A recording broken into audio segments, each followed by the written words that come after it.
for his return, which is really interesting. It means that they're trying to come up with ideas and ways that they can use him. WWE Creative might even have an idea as to how they want to use him. Obviously, none of that information has kind of been made available to us. We're just kind of getting little rumors, little bits and bobs, but still very interesting to hear that they're interested in Braun, especially when I thought that he was kind of really losing steam towards the end. It kind of felt like they really just didn't know what to do with him, and it really just felt like he'd run his course. So I think it's kind of interesting that they're now coming up with things for him, because, as I said, for me, it really felt like they'd done pretty much everything they could do with him. So not a name that I was expecting, but an interesting name, and someone that I think, if used right, can definitely be an asset. He's got such a size to him. And we're really seeing, aren't we, with Omos, that even if you are big, it doesn't make any difference. You've got to have something about you. You've got to have some kind of knowledge of how to play that character, be a giant. I don't think he did it as well as Brock, but he definitely does it better than Omos, and he does it better than most of the other giants that we've had kind of play that giant role. So he was very good at that. So I can see why they would be looking at him again. Their giants are a little bit lacking at the moment. And I think Omos was meant to be his replacement. But Omos is no replacement, is he? He's no replacement. Rosa said, do you think Sasha and Naomi return tonight? I don't know. Not I don't know. I don't. No, I don't. I should have said no, I don't. No, I don't. I think that there's a chance, and I've always said all along, I think that if they are going to come back, it will be as soon as this tournament is done, because it doesn't really make sense to bring them back in the middle of a tournament unless you were going to have them become the champions. But it's much better to have them come back once this tournament is finished, because they are the champions that never lost their belts. They are still really the rightful champions. They're the women that should still have the belts. So this just creates a feud for them. This is just a great way of them having a ready-made feud for when they return, which is why Dakota are surely winning tonight. Surely winning.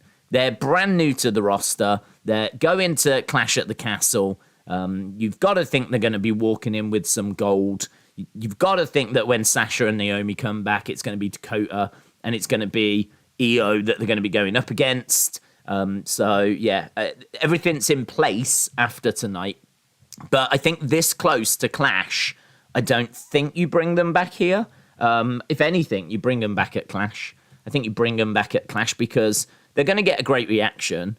And if you bring them back here, the reaction is going to be, 15,000? Something like that. If you bring them back at Clash, you're looking at 60,000 going crazy, which is just a much bigger reaction. You want really as many surprises for Clash as possible. This is, unfortunately, a go-home, and we all know what go-home shows are like. So, they're not the most shocking go-home shows, because really by this stage, any surprises you've got, you're surely saving them for the pay-per-view. You're surely saving them for the premium live event. So I think Sasha, Naomi at Clash. I don't think tonight, but I will say there is a chance. There is a chance, because as soon as the tournament is done, they could walk out, and it could be, a big, oh my God, did you see what happened? Are they going to be at Clash kind of a situation? But I think they'll save it. LS Dub said 25 months. I can't believe it. I am excited for Clash at the Castle. It actually says 26 months on your thing. You've completely forgotten about a whole month, apparently, LS Dub. But look at that. Member for 26 months. Maybe that's 25 full months. But that's a long time, dude. You could have gone to prison for a shorter amount. So shout out to you, man. Omeron said, Days, Rollins and Riddle just had a brawl out of the arena. I saw it's really cool. I wonder if I'll get away with showing the footage. because it's not, I don't even know if it's WWE footage, but I like it. It's really cool. Here we go. There's, in a car park, don't know if you can see, but two people fighting, being separated. They do brawl. They do like go at each other, but the officials come and they separate them up in the car park. And can I find some footage of them brawling? There you go. They're like being pulled apart there as officials come over and separate them. That was in the car park. It's a lovely clear picture, isn't it? That is a lovely image. They're in the car park brawling away. Seth Rollins and Riddle. And I really love that footage. It really feels quite realistic. It feels like it's been shot on a camera phone. It feels like it's a passerby that's noticed it. I could imagine some of our younger WWE fans out there thinking this is real. It's got that kind of, it's just got that kind of realistic kind of feel to it with the way it's shot and the camera angle and the fact it's not a proper camera person and it's from a weird angle from a distance. It is just like a passerby, just noticed. So it's really cool. Really, really cool. So yeah, it's good. Do you think Omos and Veer are finished with Triple H in charge? They don't seem to be getting any TV time. I don't know if people are finished. It's hard to say that people are finished, but it is... it's hard to say that people are finished, but I think it's clear that Triple H has got people that he wants to do stuff with, and then people that maybe he doesn't know what to do with. And I think they probably fall into that category. Like, how do you use Omos and Veer in an entertaining way with where they are for their development? Like, how do you book them in a storyline that is actually entertaining? Like, that is a bit of a challenge because both of them have not been very entertaining since they debuted. Easily the best thing Veer did was that week after week after week of vignette, I'm coming soon, I'm coming soon, I'm coming soon. Now he's actually here. It's just nowhere near as exciting as the vignettes. It's just not grabbing people. I don't know how it's playing in India because, of course, he's Indian and there's a large market in India. But it's not working. It's not working. So I don't know that they're done. I just think that he needs the right creative.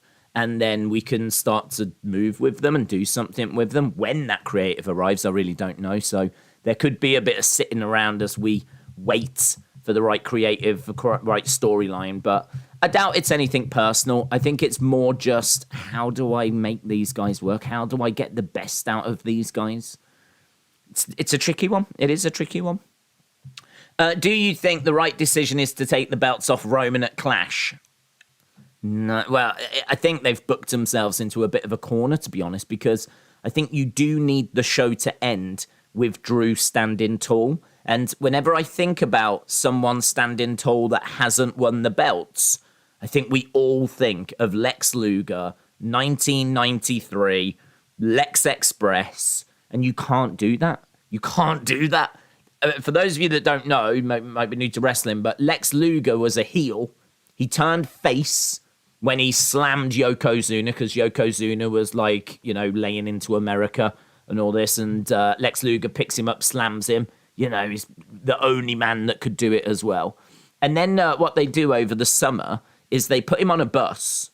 This is true, and this is actually true. This isn't like they just did it a few times and filmed it. Like, he actually went on this bus and went all over America, meeting kids, meeting locals. They said what towns he would be in. Come and meet the American hero, Lex Luger, who slammed Yokozuna. And the Lex Express just went all the way around.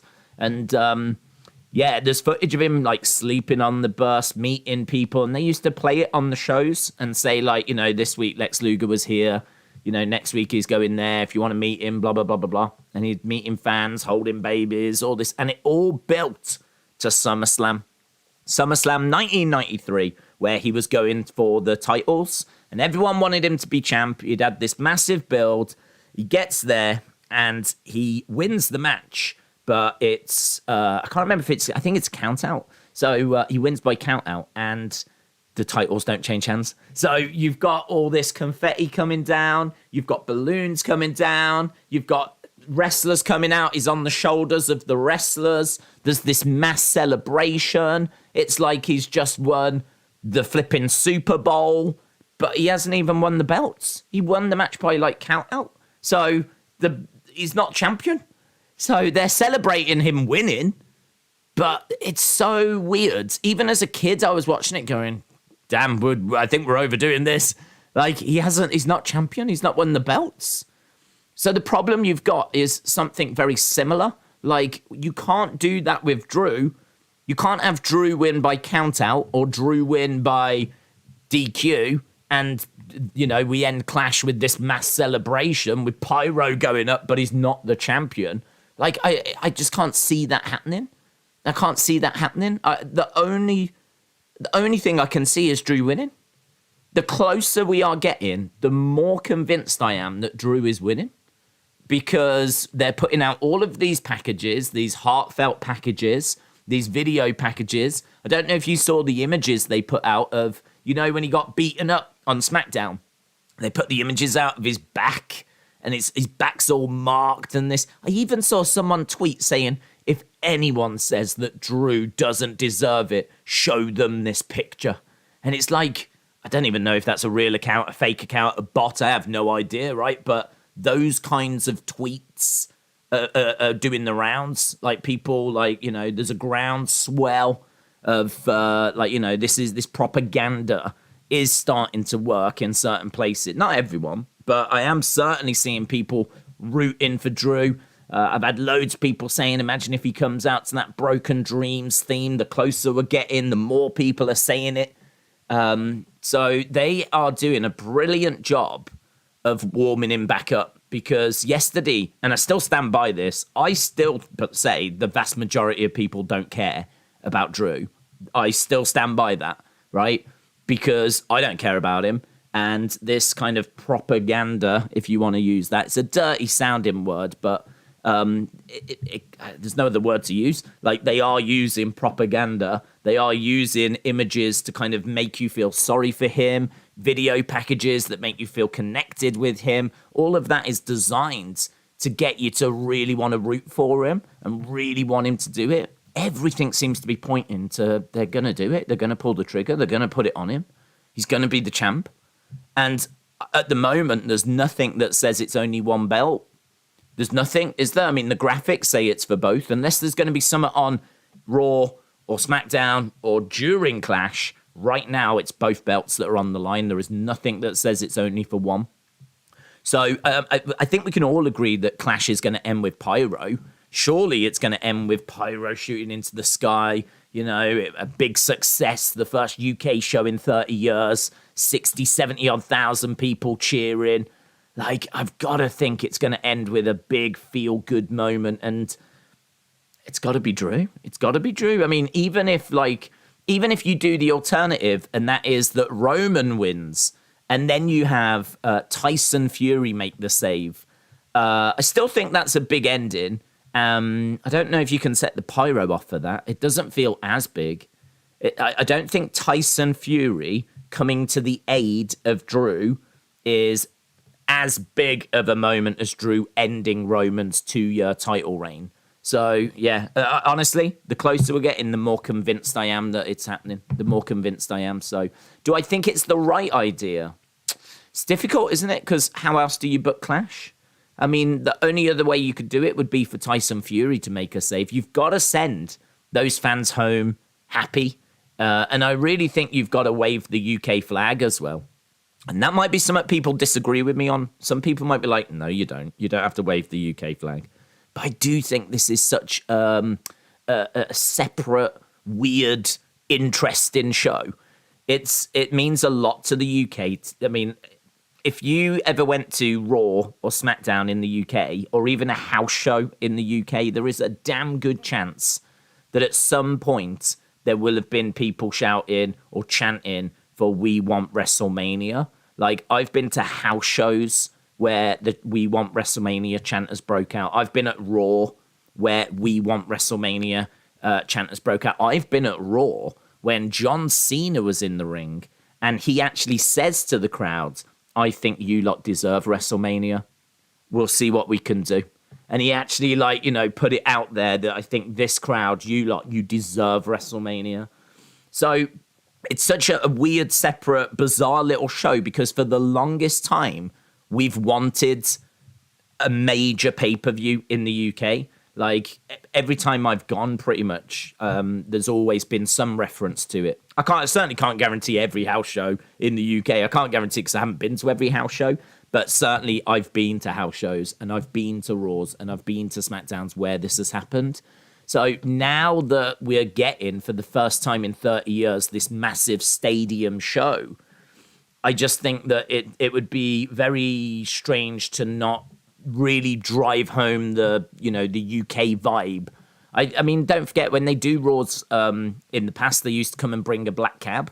There would be a red phone box and a black cab and 2 giant Union flags. Like, they don't tend to do that for other places. But when they come to the UK, they always did that. I think it's a bit special for the American market as well. So not only is it special for us, but I think, like, to the American market, it's just kind of, like, different to say, look, we're in jolly old England. Look where we are this week. Oh, hello, governor.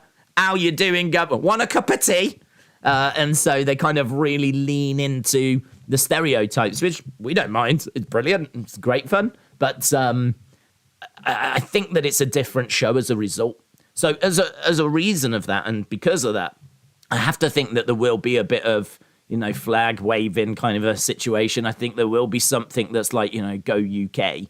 And I really think that's how the show ends, like either Drew winning or Tyson Fury making the save or something along those lines. So we'll see. We'll see. Obviously, we're not that far away. And of course, we are doing the watch along for it. I've had a lot of people asking, are you doing the watch along? Are you doing the watch along? Are you doing the watch along? Yes, we're doing the watch along. We're going to do the watch along for it. And that will start quite early as well. My plan on Saturday is to just hammer Clash at the Castle. So we'll be doing the pre-show. We'll start before the pre-show. We'll be doing the post-show review. We'll break whatever happens. We'll break it all down. So exciting. I hope everyone is excited. Primo said AEW ratings are stagnant. Key demos are down. Ticket sales are down. Live attendance is down. Fan interest is down. TV quality has slipped. All Out Grand Slam are struggling to sell tickets. Has it been rough for Tony? I would say that this period has been a difficult period. I think that's been kind of driven by some injuries. I think also we're starting to now move out of the honeymoon phase. I would imagine 2 to 3 years kind of honeymoon periods. That's where we are. So it started in late 2019. Here we are now in the middle of 2022. So kind of 2 to 3 years. Everyone's feeling great. Everything's rosy. But as your roster gets bigger and as things become the norm, everything's new at the start, as things become the norm and standards are set. That's another thing as well. When you first start, you don't really know where your benchmarks are. You don't really know what you're competing against because you haven't done it before. So, as standards are set and numbers are set, you then start to measure yourself against those and you start to have very realistic targets. I mean, you probably have goals when you first start, things you want to achieve, but you get very realistic benchmarks once you've been going for a year or two. And then obviously that if you're not meeting those benchmarks, that's going to bring drama, isn't it? And that's going to bring pressure. So it's nothing out the ordinary. It's nothing that no business or the business has gone through. So yeah, it's fine. I don't think it's panic stations. I think that it's just the end of the honeymoon periods. Little bit of a rough patch with injuries, bit of backstage drama, but I expect them to weather it and, they'll have good days in the future. I mean, this is just growing pains. This is just what companies go through. This is, WWE has been through horrific patches as well. They've been through, there's Raws that look like, I don't even know if they are, but they look like they're from gymnasiums. Right? If you actually go back to 94 kind of time, go back to around 94, 95, there are Raws that are from very, very, very small buildings. We're talking like 1,000 people, kind of ballpark, if that. Yeah, they're very, very small. So, you know, WWE's had rough times. AEW will have rough times, but I'm sure they'll weather them. John Lammy, shout out to you, my friends. Appreciate the support. Hope you are well. What was your thing? I didn't even see what the thing was. It's a gaming control looking very cute with the word noob. So that would be me. I don't really play games, so I would be a cute noob. So shout out to you, John. Omeron said, did you see the stage construction for Clash? It looks like a huge castle. I have seen it. I've not done a video on it because I'm waiting for it to really show itself. Can't quite tell exactly what it is yet. It does look like it's going to have a castle. And that makes sense because it's called Clash at the Castle. And we're not at a castle, so we might as well build a castle. So, yeah, I think it could be an amazing set. It reminded me of, I can't remember if it's an Armageddon. There's an Armageddon stage that's a castle that looked amazing. I'm sure it was Armageddon. So I was getting those kinds of vibes. But, yeah, we'll see. As soon as it's finished, I'll obviously get the images, whatever images are out there, chuck them in a video, put them on the channel, and we'll have a little talk about it. But I don't expect it to be really taking shape till around Wednesday, Thursday. Just judging by WrestleManias, it tends to be late Wednesday, Thursday that we start to see the final kind of images of it being built. And then I think they probably use Friday for rehearsals. Although saying that might be a bit earlier now. Because back in the day, they used to do Sunday shows. So now they do Saturday shows. I wonder if we'll start seeing some stuff late tomorrow. Don't know. We'll see. As soon as I start seeing finalized images, then we'll do something on it. Huff Sports Media said, how has your day been? Are you ready to enjoy another stream? You've been on fire with streams. I would like to see Braun in Judgment Day. I love that idea. I love Braun in Judgment Day. Love Braun in Judgment Day. I wish there was a way that I could like comments in the chat. That would be cool, because I would like that, Huff Sports Media. We've said for the longest time, I think Judgment Day need a big guy. They need an enforcer. They don't have an enforcer. I mean, who's the one that's really... Honestly, their enforcer at the moment is Rhea Ripley. Think about what Rhea Ripley is doing with carrying out, like, you know, Dominic's lifeless body and dumping him down, choking him out with her legs. Like, she's the one that's doing all the cool kind of enforcer work whilst Finn and Damian Priest are wrestling matches.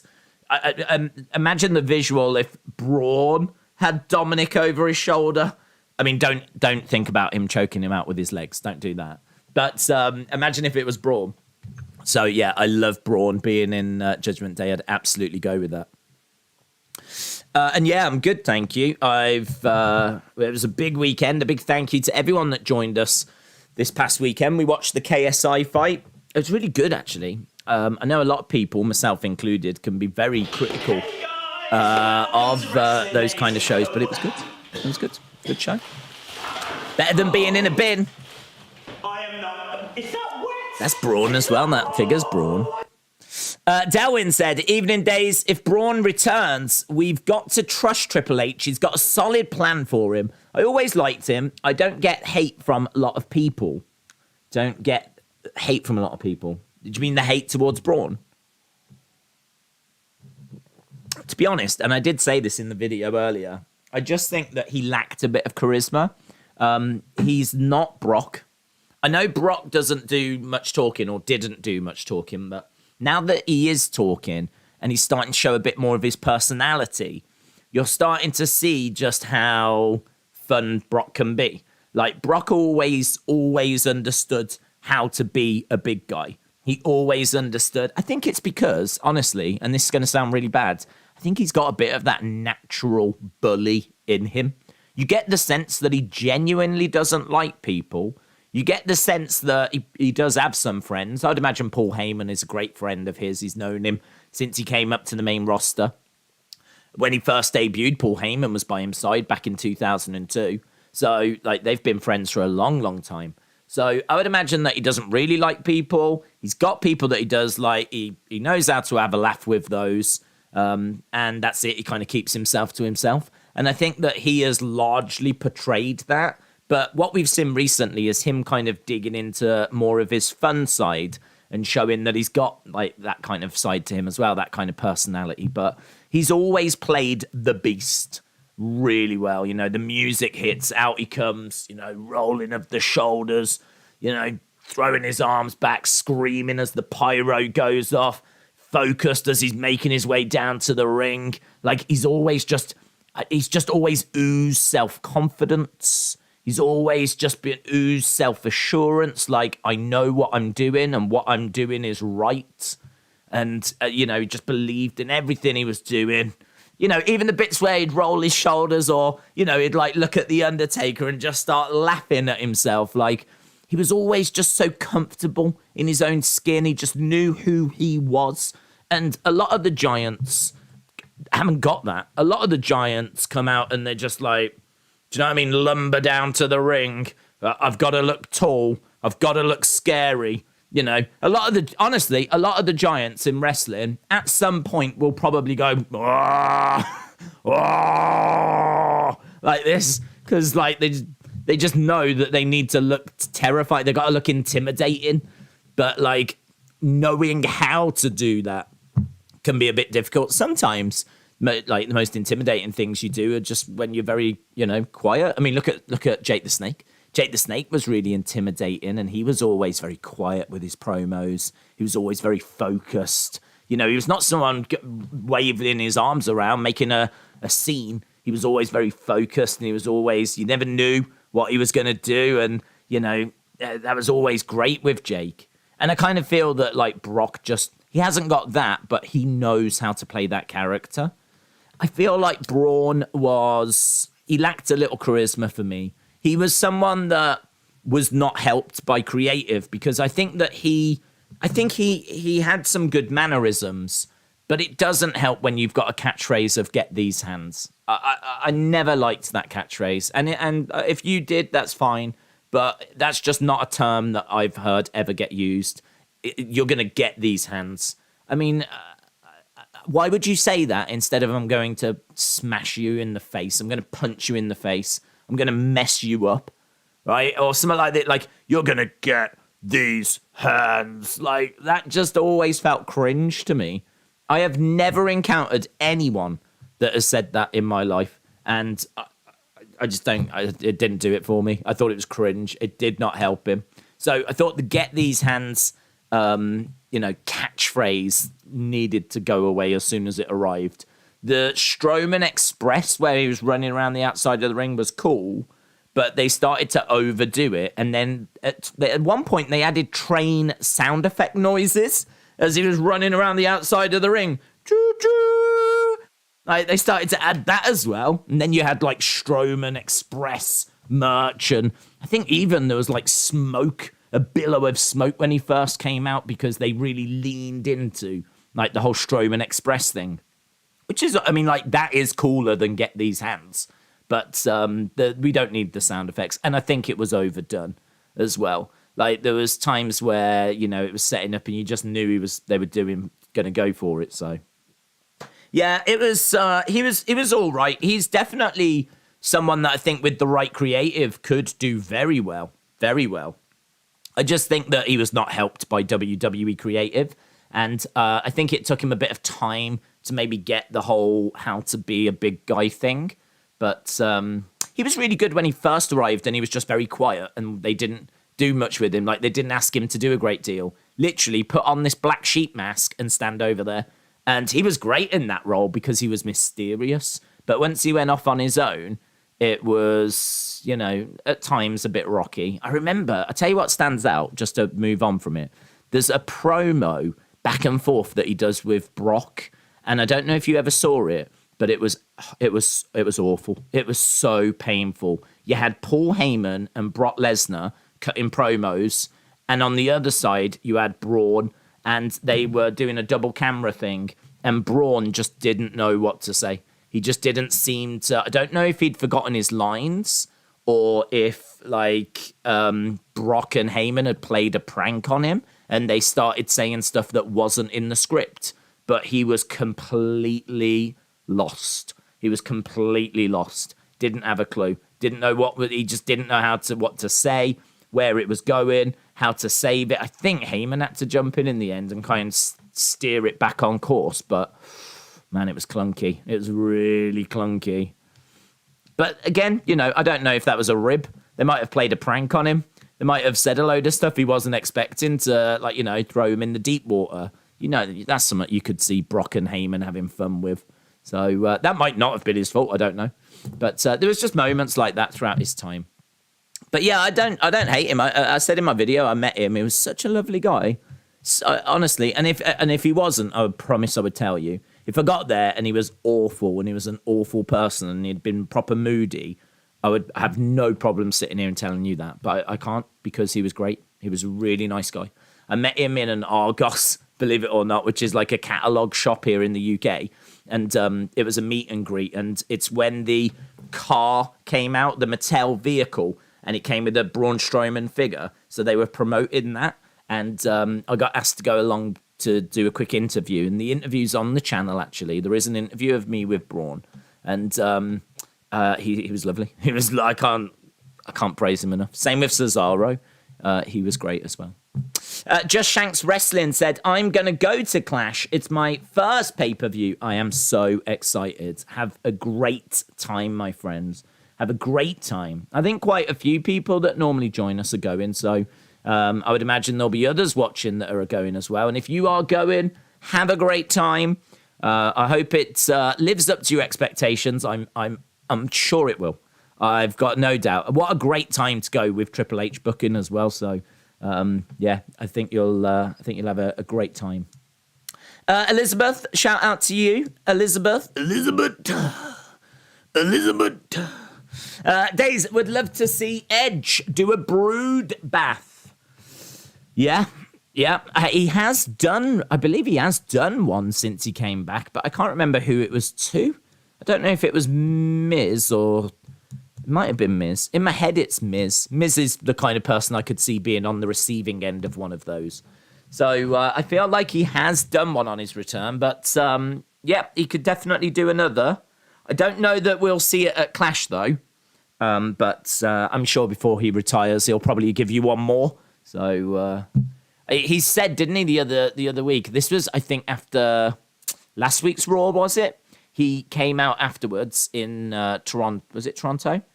And he said, I want to come back here in 12 months' time and we can all say goodbye together. So he's really looking at retiring in about 12 months. So it looks like the time is starting to tick away for the rated R superstar.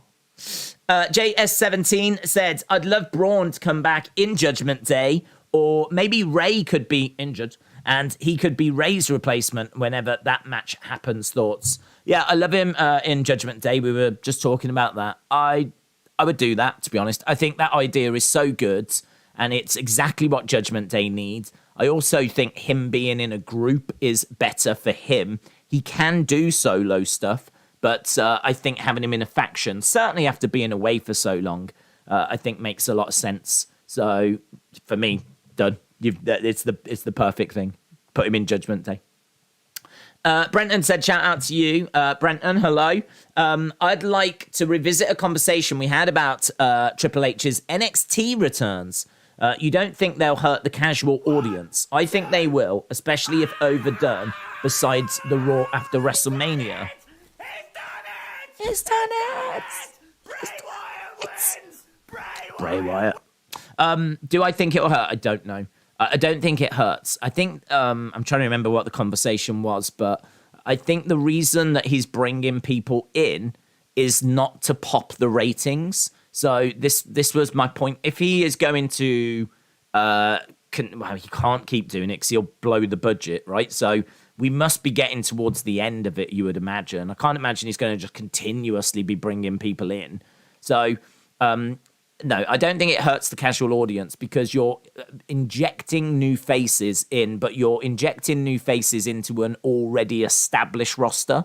So it's not like you've sacked a load of people and replaced them. If you look at NXT 2.0, that struggled because you got rid of a lot of NXT stars that naturally were either let go when Vince was doing his, firing everyone, or they were called up.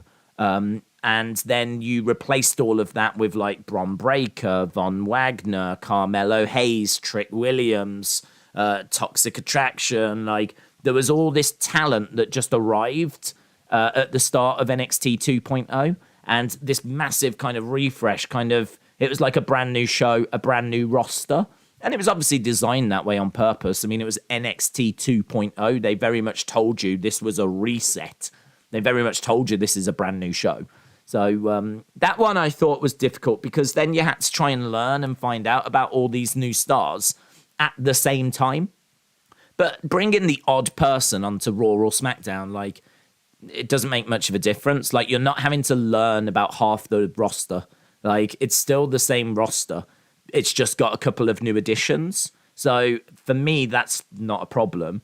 The other thing as well is that it could be a problem if you keep doing it and people just get a bit tired of it. Like, oh, who is it now? And it becomes a bit boring. It's a bit like, who's this?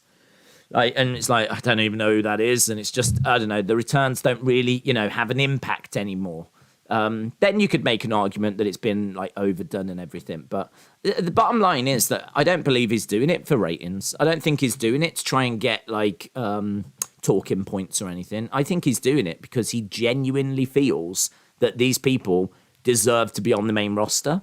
So he is bringing them in now so that they're on the roster and he can use them. I think he wants and has always wanted Johnny to go to the main roster. I think he's always seen potential in Carrion. Dexter as well. Hit Row must have been a group that he liked and a group that he felt he could do something with, add to the tag division, BFAB adds to the women's division, all that kind of stuff. So no, I mean, look, nothing, no numbers or anything are showing that this is hurting ratings at all. And what I would say is that, yeah, you can't just flood it with new faces. Otherwise, you run the risk of what we just spoke about with NXT 2.0. Like, you replace too much of the roster with people that no one knows and no one has an emotional connection with. So you don't want to do too much, but I don't think we're anywhere near that.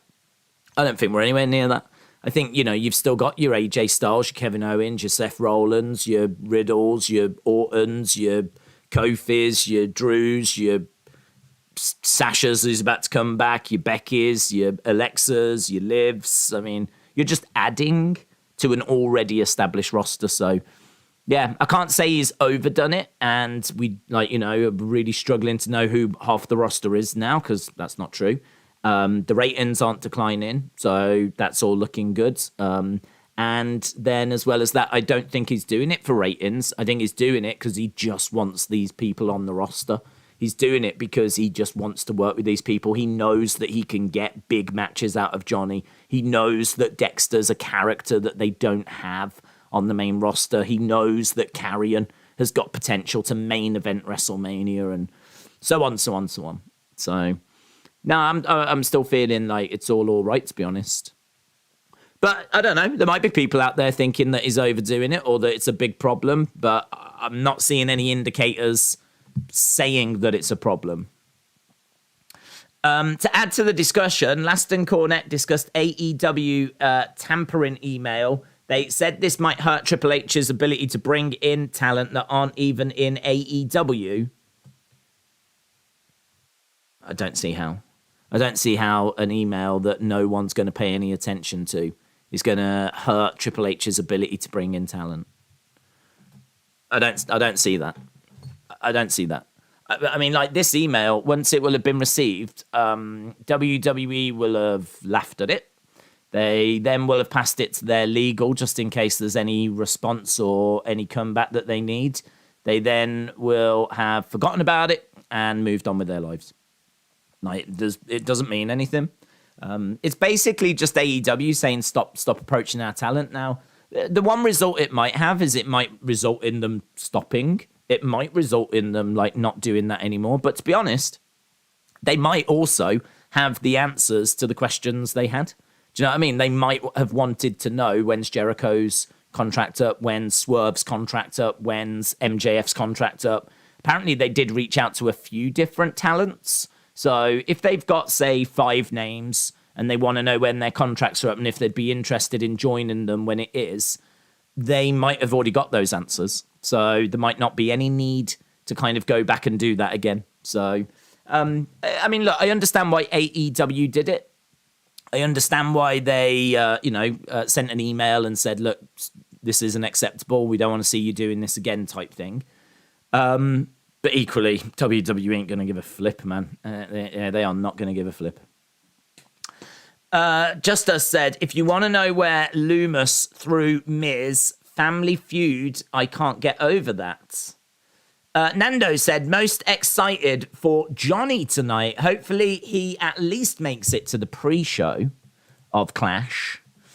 Tony said, AEW is a dumpster fire. Jamie said, hello, everyone. I am back from Benidorm. Been here for a few days. Arrived at 1 a.m. on Sunday. Had a great time in Benidorm. Loved every moment. Back next year is a definite. Shout out to you, Jamie. I should imagine you were writing that with tears in your eyes as you was staring at a picture of the iconic Benidorm Palace. Owen said, do you think all the matches at Clash are going to be normal, or do you think we'll get no DQ style matches? Well, at the moment, they're all normal. Not aware or haven't heard any rumours that they're going to change any steps. So, I mean, look, Seth and Riddle might be. Seth and Riddle is just a brawl, isn't it, at the moment? I could absolutely see something being added to that. Someone on Twitter was like, they should turn this into a Cardiff street fight. And I can absolutely see a Cardiff street fight being the stipulation. So I'm not going to say that they are, but I would say of all the matches, I'll go Seth Riddle. Just because they're brawling in the car park anyway, so... Victor said, if Bray comes back, I want him to continue his feud with Randy. He is 0-2 against him at WrestleMania. Nando said, I'm most excited for Johnny. Hope he makes it to the pre-show. We read that. Let's try and go down and get some more comments. Let's try and get as many comments and thoughts as we can. Big Time Baxter said, we're seeing a lot of people stop watching Rampage. The decline in ratings are reflecting it. Last week, it did a record low 18-49 at 0.11. What is going on? I just don't think they're booking it as strong. I mean, in all fairness, when when the show first launches, it's a new show. You don't quite know, what's it about? What's the set going to look like? Is it going to have like major title matches on? What is it? So people are going to tune in to find out. Didn't they have CM Punk on the very first episode as well? Which I think, did 1.2 million, something like that? So, they had CM Punk on that first one. So, again, that kind of sets a crazy number, which I know 1.2 doesn't sound crazy, but for that time slot, it certainly seems like it, and on that channel, it certainly seems like it was impressive considering they're at, a third of that now? So... I think that it is not been given much of a priority. I think the booking of it's had matches that are, dare I say, significant. I mean, you've had lower titles being defended on it. You've even had the AEW championship defended on it, but that was right at the start. I don't think they've been doing that recently. I just think that if they really want to pick that number up, they could. And if I was TNT, I'd be a bit frustrated because I would look at it thinking, you can do better than this. You can definitely do better than this. You could definitely give me matches that are built up in advance and are a bit juicier. You do see them talking about what's on Rampage during Dynamite, and there are things that are set up on Dynamite that play out on Rampage, but they're not the biggest of stories. I mean, honestly, I think the Trios tournament has had some incredible matches. The one that was on the one that was on Rampage was House of Black against Dark Order or whatever. That's just not a match that's going to be getting people to tune in. Dark Order don't really do that much anymore, and House of Black are just dead in the water, aren't they? They're just not doing anything. They're not a faction that's really been backed. It's hardly the elite. Do you know what I mean? It's hardly the Young Bucks. So I kind of think like they could definitely book a better hour. And I don't know why they're not. I don't know if Tony is just allowing it to just do what it's naturally doing. Maybe TNT are not saying anything. Perhaps for that time slot, it's still doing okay. We said this before, actually. Like, what was it doing in that time slot before? So that time slot, what the show that was there previous, what were the ratings? Because if the ratings were, say, 200,000, then 400,000 is not a bad number, is it? All of a sudden, it looks like a great number. And so TNT might be really impressed with it. I would be frustrated if I was TNT because I would look at the card and I would think you can do better than that. You can do better than that card. Like, we're not getting, like, really juicy stuff. Like, we're getting, I don't know, Ring of Honor titles being defended. We're getting, you know, some of the weaker teams in the trios tournament. We're getting matches that, frankly, could be on Dark or Elevation. So if I was TNT, I'd be a bit frustrated. But equally, they could be happy with that 400,000 because the show there before did 200,000. And so they might not be putting the pressure on Tony. I've got to think if TNT put the pressure on Tony, he would respond. If they were having meetings with him saying they weren't happy with the number, he would have to do something about it because he doesn't want to lose that hour. So he would do something about it. But it's, I don't know. I don't know if they're just like letting it do what it naturally does to see, like, you know, let's just let it do what it naturally does. Let's see what the number is. That's our benchmark. And if the benchmark's 500,000, so be it. If that's the number, it's still well above what was there before. So that's it. Fine. 500,000. Fine. Whatever. And you just like ride it like that rather than constantly trying to like do special stuff to try and inflate the number and force the number to be high. And you know, you might burn through stars, burn through ideas, which is a criticism that's been labeled at Dynamite. Rather than doing that, maybe just book it normally, see what it does. And then, you know, when it really starts going to say 300,000, then you do something special to get it back up to the 500,000. I mean, there's so many things that could be going on behind the scenes. It's hard to know exactly what's going on. And it's hard to know how disappointed people are. Why doesn't Days have super chats like to computer read them out? I did have that before, and it got a bit annoying because, I mean, obviously I really appreciate the support of super chats, but when you're talking and you're in the middle of a conversation and then you've got like a robot voice shouting stuff out over the top of you, it can get a bit frustrating. So I really appreciate the super chats, but I do like the ability to like go to them when I can. But the problem is when I'm in the middle of a conversation, they do slip by, as I'm sure you've noticed. If the Usos and Sammy are on Raw to offer some type of challenge tonight, maybe even say something bad about the Raw roster, which Raw threesome would accept that challenge?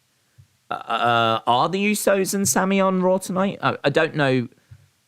I don't know that you would be doing anything like that this close to Clash.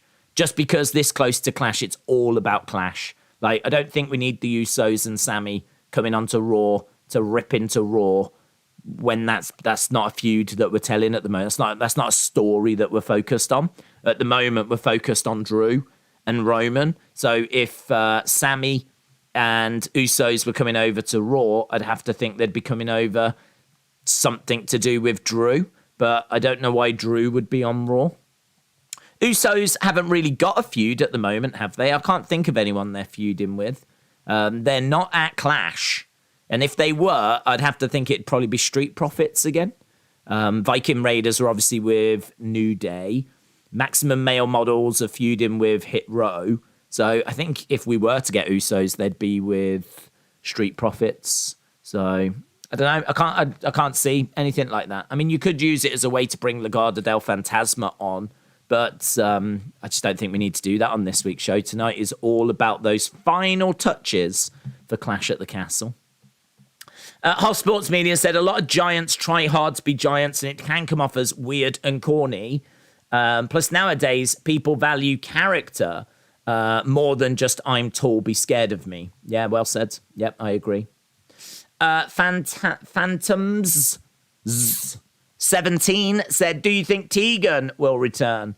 I'm a bit torn on it. I mean, like, I feel like she should be there because I think she's like Wales does not produce that many wrestlers, and the wrestlers that it does produce tend to get to a certain level. This is not disrespectful of Wales, but I think you can look at, Welsh wrestlers that have managed to get to the WWE main roster, and, you can see for yourself there's not many to choose from.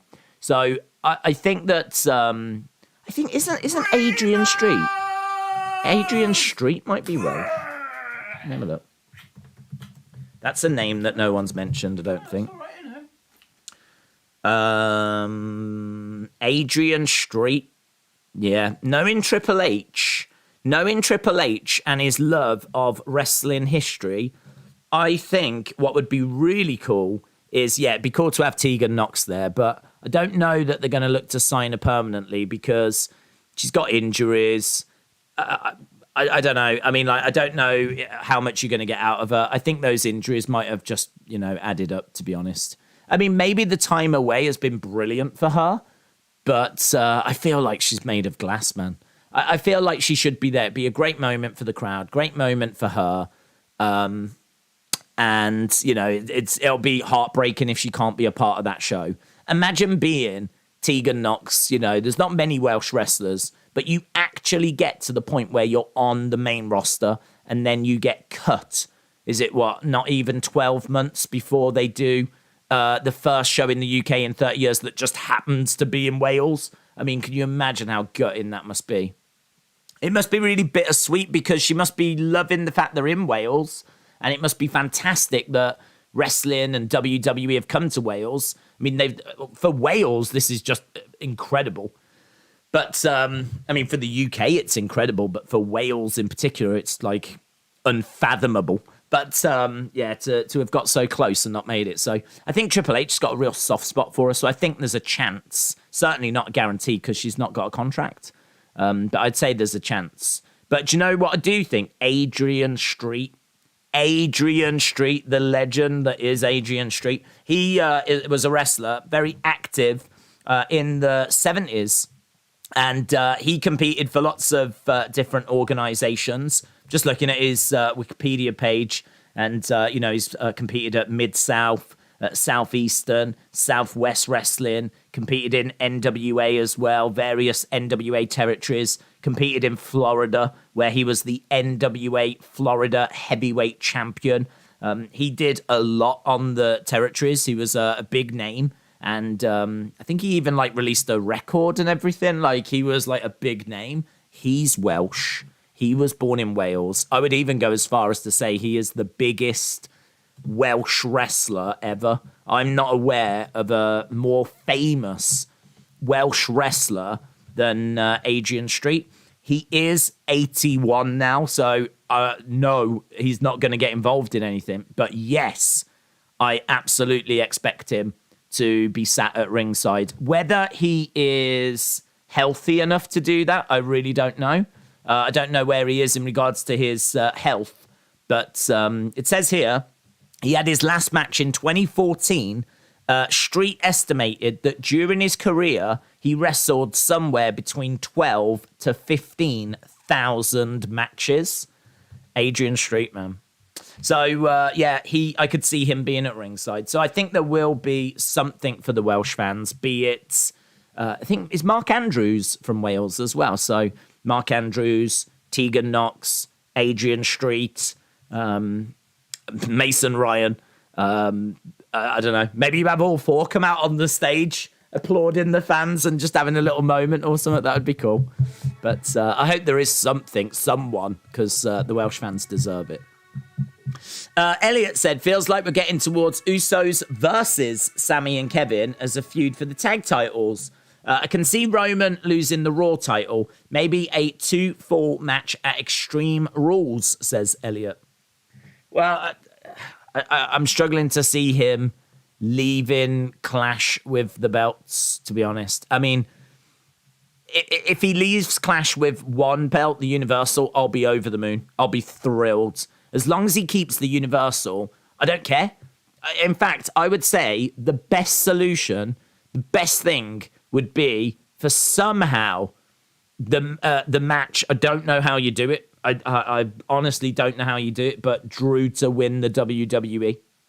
It means that Drew beats Roman. He wins the WWE. Roman keeps the Universal. Drew gets to stand tall with the WWE belt. Pyro, celebrations, all of this kind of stuff. Roman still keeps the Universal. We can still get towards that 1,000 days. I would love for us to find a way of booking that, because everyone wins. If you're a Drew fan, he gets his moment. If you're a Roman fan, he keeps the belt that matters. Like, everyone is winning in that situation, and I just like to see everyone win. It's just who I am, guys. I'm such a nice person. I like to see everyone win, and that does it for me. But I have no idea, zero idea, how the flip we get to that. There's ways that you can do it, but there's just no indication that they're doing it. Like, if they turn around now and say, okay, let's do 2 falls, 1 for each belt, like, that'll be just completely out of the blue. Why are we doing that? We need a reason why we will do that. Why would we do that? Unless Roman comes out and said, look, if you want both belts, you need to beat me twice. If you want both titles, then you've got to beat me twice. And why should you get both belts by pinning me once? If you want both, you beat me. You have to beat me twice. First match will be for the Universal. Second match will be for the WWE. Take it or leave it. But he can't even say that, because, like, he doesn't book the matches. You would need Adam Pearce to come out and say, no, Roman, we can't do that. And for Roman to kind of lay into him and kind of stamp his authority and say, we can do that. We will do that. Otherwise, there will be no tribal chief in Wales. And good luck telling the fans that, you know, your main event is cancelled. And then, like, you could have Adam Pearce, like, looking all concerned, like, you know, he's really thinking about this, like, oh my God, why has he put me in this situation? So now Adam Pearce has got a decision. You either do 2 falls, 1 for each title, or Roman is not going to be there at all. Forget it. He's not getting on the plane. And that'll force Adam Pearce into a corner. Adam Pearce can then book it. Then you get it for, like you just said, 1 fall for Universal, 1 fall for WWE. You can have Usos and people interfere in the first one, which results in Roman keeping the Universal. And then we get down to the second fall, which is for the WWE. Drew wins that one. He wins the title, stands tall with the belt. Roman, devastated that he's lost one of the titles. Maybe they start beating up Drew at that point. Tyson Fury makes the save, and then it's, you know, Tyson Fury, Drew that are celebrating at the end, as Roman is, you know, walking off with just 1 belt, and you can maybe get to it that way. But there's a lot of work to do if we're going to tell that story. You can do it, but there's no indication they're doing that. There's no sign that they're doing that. I would book that. I agree with you. I would book that. Because everyone wins. Drew gets a belt. Roman keeps a belt. Lovely, lovely. Thank you very much. So I agree. So, Elliot, I agree. 2 falls match. I wouldn't do it at Extreme Rules, though. I would do it at Clash. Because I think you do need a big moment at the end of the show with, like, Drew holding a title in the air. What time is it? Where are we? We've got 1 minute. 1 minute. No one panic. Don't panic. We've got 1 minute to go. That snuck up on me. I wasn't expecting that. Paul Heyman is 100% getting involved, says Joe. Brian, shout out to you. Do you think under Triple H that WWE will come back to the UK for premium live events annually? I think it really depends how this one does. So, like, for example, it's not sold out. You can still get tickets for it, which is mental when you think about, like, do you remember that it was doing the rounds on social media that the biggest ticket pre-purchase in, like, WWE history had took place for Clash? Like, something like there was 60,000 tickets, and I think 100 and some thousand people had registered interest. Well, the bottom line is, as soon as the prices came out, the vast majority of those people did not purchase those tickets. I've looked. There's still tickets you can pick up. I know that you do get scalpers that just buy a load just to sell them. But the bottom line is there are still tickets. Indicators like that and the amount of views that Peacock's going to generate, I think, is going to determine as to whether they come back or not. Make no mistake about it. If this thing, like, had sold out and the ratings go through the roof, then I think it does become a more attractive annual event.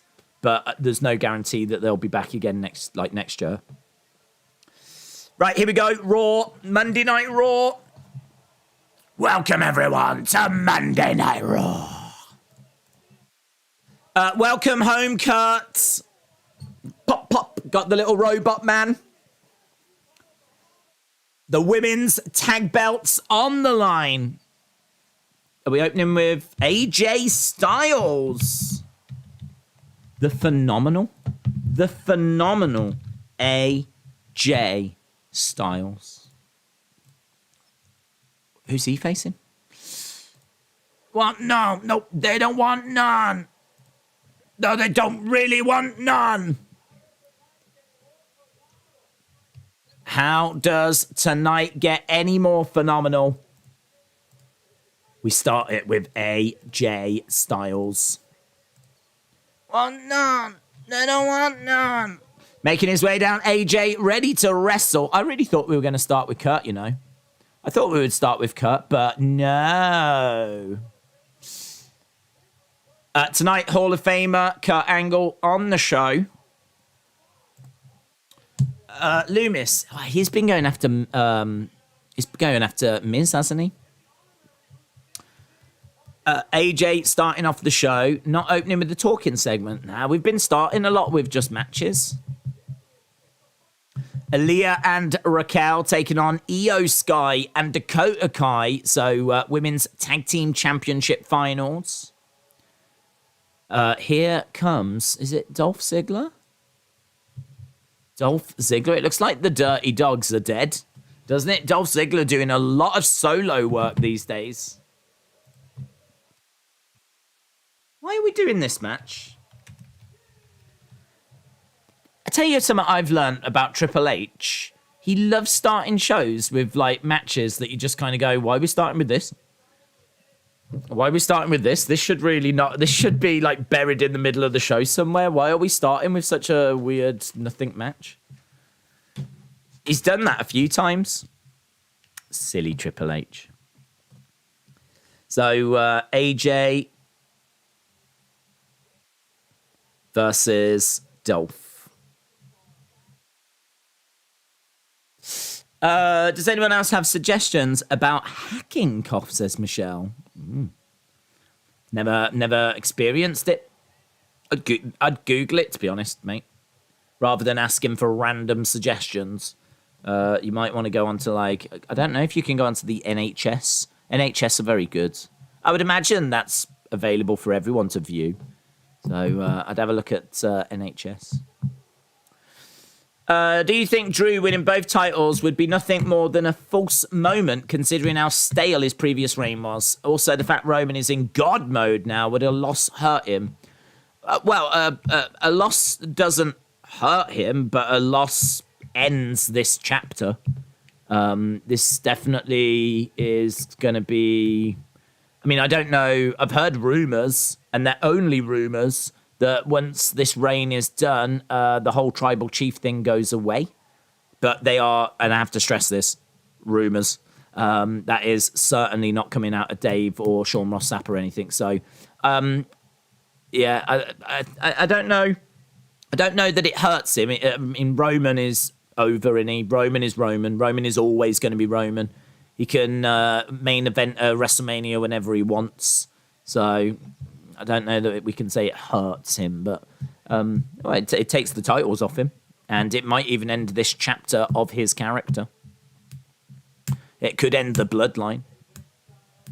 Don't know. We'll have to wait and see. Are they working together? What the flip? Oh, I forgot that Dolph's face now. He had that little thing, didn't he, with Austin Theory? which never really went anywhere.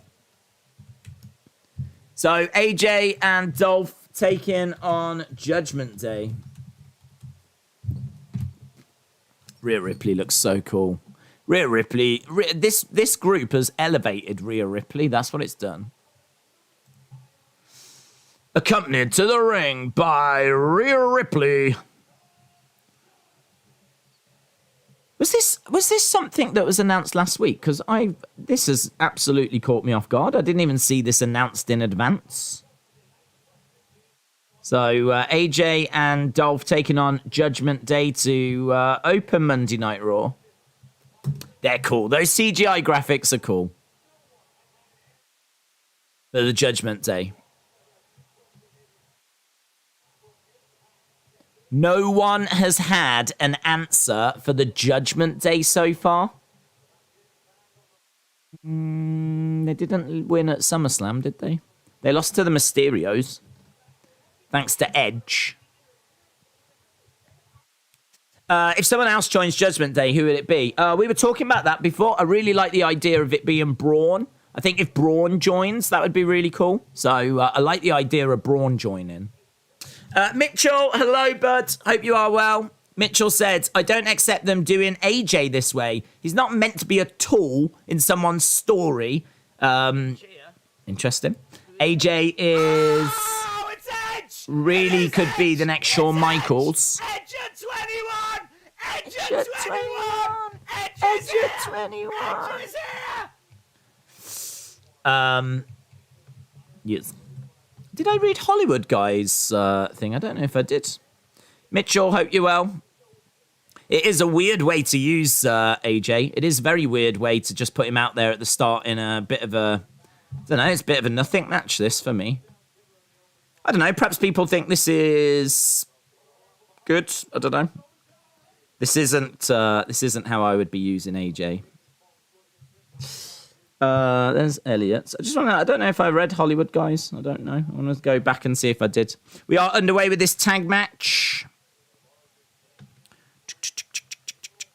Where the flip is it? Big time Baxter. Right. We are underway with the tag match to open up this week's Raw. As I said, I don't know if we're going to see people getting involved here. You know, there's an opportunity for Edge and Ray and Beth to make their presence felt during this match. So even though this might not be the most exciting way to start the show, it could result in us getting some outside interference. There's Hollywood Guy. Did I read it? It says, Days, what is... we're going to commercial break, by the way. What is happening to AEW? It looks like it's losing its luster, and WWE seems to be better now. What are your thoughts? To be honest, I don't think that AEW is struggling that much. Hollywood Guy, you missed my super chat. I just found it, but... In all fairness, I would have missed it if it wasn't for this list up here, but that reminded me. So, yeah, in answer to your question, what is happening with AEW? We were talking about it I think that AEW is coming out of its honeymoon periods. So, when you first start and you handpicked a roster, everyone's going to be like, we're all in this together. It's all really exciting. You're taking on the big... machine that is WWE, like you've got a common goal, you're working together. It's kind of that atmosphere where I can imagine people putting in the extra hours and they're happy to do it because, you know, we're all in this, we're in the trenches. Let's make this work. Let's show them we can do it. And like, just everything is exciting. You know, your first t-shirt comes out. Oh my God, that is so cool. Your first figure comes out. Oh my God, that is so cool. We're now making a video game. Oh my God, that's amazing. We're going to do a pay-per-view. Oh, my God. This is going to be great. Now we've got Rampage, an extra hour. Oh, my God. Things are going really well. So everything's exciting. Everything's new. Everything's fresh. You're all in the trenches. You're all in the troops. Really good vibes. New stars coming in. You're getting some big names. CM Punk's coming in. Oh, my God. Daniel Bryan's coming in. Oh, my God. Adam Cole's coming in. Oh, my God. like so much excitement. But the thing is that's not sustainable, because what will happen is, as these new people come in, it pushes other people out, and those other people then start getting a bit upset that they're not getting the screen time, and all of a sudden things that were rosy are not as rosy, and your second shirt doesn't feel as special as your first shirt, your second figure doesn't feel as special as your first figure. You know, all of a sudden, like, things that were exciting become the norm, and that's life, and it's normal, and, you know, this is where we are. Now, that's the honeymoon period, isn't it? And I think that they have come through that honeymoon period. They now have backstage drama and backstage issues that they need to deal with. That's normal. WWE has had millions of backstage dramas over the years. So yeah, it's not anything that I think is going to be the end of AEW. It's not anything that I think shows that the wheels are falling off. I just think the honeymoon period's coming to an end, and I think that they really just need to. They've done their talent meeting. They need to regroup, refocus, set a clear goal for everyone to work towards, and they need to, you know, speak to the people that are unhappy and see if they can resolve those issues. Like, they just need to be what they're doing, I would imagine. I've got to think that's what they're doing, and just work towards, you know, a common target, a common goal. And, you know, that might be renegotiating the new TV deal that I think's up in, is it 2024? So we're a little bit of a way off that. I don't know if they could be doing a show in the UK before that.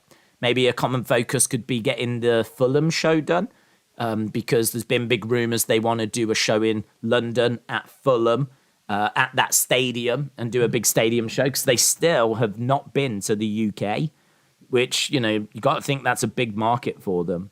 So, and as I said earlier, like, you look at their Rampage ratings, and their Rampage ratings are falling, but are they still above expectation?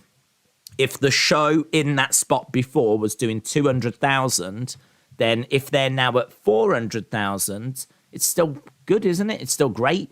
Like, the network will still be happy. So without access to that information, it's hard to know, like, what kind of drama they're in or how bad things are. But I don't think things are that bad. For example, there was a report that came out that FTR have been taken out of the video game. That started a lot of conversation. But FTR came out today and said, this is not a story. We've known about this since March. It's been explained to us why we're not in the game, and we're totally fine with it. Like, it's not a problem. So sometimes some of these can be blown out of proportion and can be made into issues when they're not even issues. So FTR were very vocal today about setting the record straight on that. Rhea Ripley on the outside of the ring. Timothy said, is Dexter out of the slammer? I believe so. He is expected to be on this show tonight, yes. He is expected to be on this show. Down goes Finn Balor. AJ collides into Finn. We got Damian Priest in the ring. Amazingly, we're already like 14 minutes into this show. It's gone really quick. Roll up by AJ, kick out. Quick strikes by AJ. AJ showing just, you know, how special he is. Lovely little net breaker there. Triple H, I do agree, he's got to find a feud for AJ. How AJ is not in a singles feud, I have no idea. The way that AJ has been booked over these past few years has been an absolute disgrace. It's been a disgrace. They've put him with Omos to try and get Omos over, but what you've done is you've sacrificed AJ's career, if you will. I mean, think of the iconic matches he could have been having. But instead, he had to walk around with flipping Omos, the lumbering giant. And now he went into a feud with Judgment Day, but that hasn't really paid off very well, has it? Finn is moving the ropes closer to Damian Priest so that he can reach the ropes. He was in the calf crusher. Dolph Ziggler on the outside, colliding into Finn Balor. Finn Balor going down. AJ charging over. Backbreaker by Damian Priest. Damian Priest is looking to finish him off, but no joy. Back up on his feet. Spin kick. Quite slow Enziguri, though, by AJ Styles as Damian Priest goes down to his knees. AJ goes over, tags in Dolph. I wonder where Robert Roode is. Big back body drop to AJ, but Dolph rolls up. Damian Priest then holds on to the tights, grabs the leg of Finn Balor, super kick. Balor goes down. Oh, big strike by Damian Priest. He's looking for a choke slam. Monstrous choke slam to Dolph. 1, 2, 3. A choke slam victory for the Judgment Day. So, big choke slam. Damian on Dolph. And it is a victory for the Judgment Day. Are you expecting to see anything special tonight? Not... Well, I'm expecting new women's tag champs. I don't know if that counts as special. Probably not. Special in regards to, like, someone coming back, no. I think this close to Clash, you would save it for Clash. So I think a lot of people are hoping for Sasha and Naomi, but I've got to think that's Saturday. It could be tonight, but well, do it Saturday. But do it in front of 60-odd thousand rather than 20,000. I don't even know if there's 20,000 there, to be honest. 15,000? 10,000? Booze for the Judgment Day. We're seeing a vehicle pulling up. There is a vehicle. Stepping out of the vehicle is Edge. Edge arrives. Is he allowed to leave that vehicle there? I think he's blocking access. I don't think you can do that. I don't think you can just park on that little ramp. Judgment Day are going to the ring. They're going to stay in the ring. We want Edge, chance. We want Edge. We want Edge as we go to commercial break. So, vehicle arrives, pulls up on a ramp, parks in the middle of the ramp, completely blocking access to the arena. I mean, that is a health and safety nightmare. Edge should be absolutely appalled with himself. If there is an emergency in that arena and an ambulance needs to gain access, he has blocked that ramp. That is an access point. I want him arrested, right? That is unacceptable. Heel turn from Edge. If JD went to SmackDown, there would be short rivalries. But personally, I think either Bayley or Rhea should win the women's title from Bianca, with the draft being rumoured, Judgment Day going to SmackDown and Rhea winning the SmackDown women's title. Last I saw, that draft was being moved to around WrestleMania time, believe it or not. So I don't know how close we are to that, to be honest. I don't know how close we are to a draft. It was meant to be after Clash, but now the rumours are it's next year. Days is a hall monitor now. Yes. I just think that's unacceptable. I just worry about the kids. I'm sorry if I'm the only one that is worrying about the lives of the children in that arena, because if any of them fall ill and need to be taken to hospital, Edge is blocking access. Yeah? Just putting it out there. Kurt Angle is rumoured to be here to debut as a new manager who carries around a protractor because he is obsessed with measuring angles, says Kyle. I wouldn't put that past Vince, to be honest. Velveteen Dream was arrested on Friday. Was he? Velveteen Dream was arrested. Hang on, that's worth a Google. That's worth a cheeky little Google. Velveteen Dream. Controversial former champion 3 days ago. Velveteen is back on social media. I saw that 3 days ago. Yeah, you're right. 13 minutes ago. Former WWE star Velveteen Dream arrested 13 minutes ago. What? Former WWE star, the Velveteen Dream, was arrested on Friday in Orange County, Florida, There aren't many details available, but county records say he was charged with an out-of-county warrant for possession of drug paraphernalia. We'll pass more details along when we find out more. Clark recently returned to social media and hinted he was going to make an effort to come back to WWE. He recently added the hashtag #BringBackVelveteenDream hashtag to his Instagram account, along with black and white photos with the following caption: "I know there is a heaven. I know there is a hell. Listen to me, people. I's got a story to tell." Flipping Riddler. Yeah, wow, there we go. Arrested, yeah, for an out-of-county warrant, apparently. DREAM is arrested. There we go. Velveteen Dream. Yeah, wow.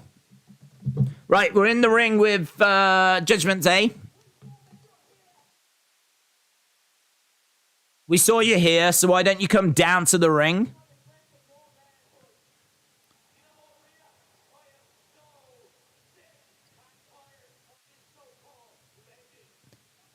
Finn Balor said, "I am so sick and tired of these legends."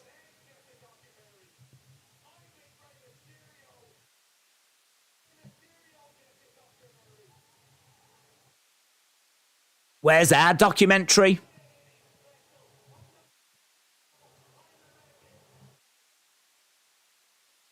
Judgment want a document. Judgment Day want a documentary.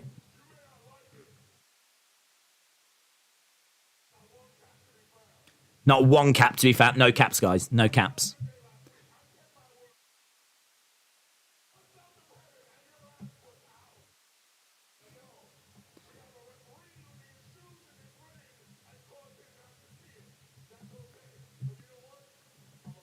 I'm a man of my word, says Damien.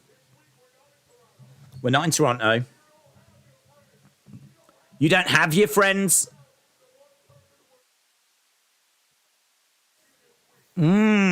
You don't have the one person who wears pants in your home, Beth, to save you this week?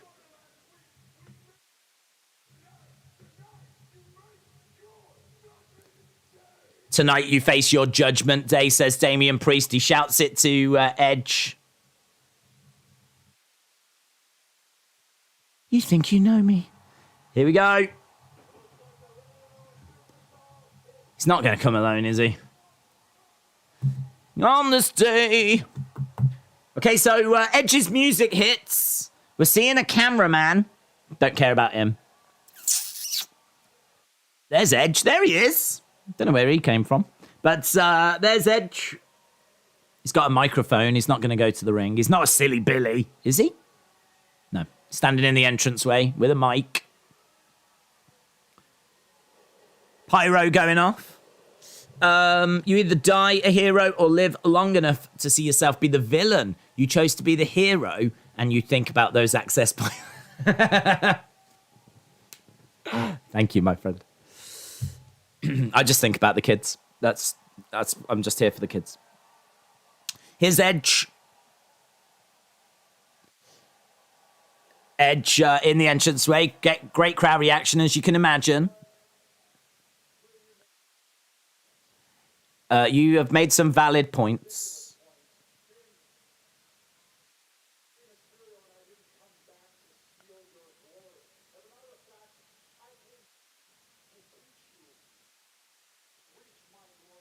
Wow. Ray and I did not come back to steal your glory. We came back to teach you how to reach our level of glory.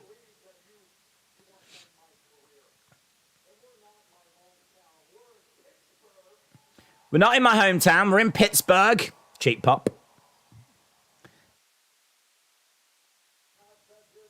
I haven't got Beth here tonight.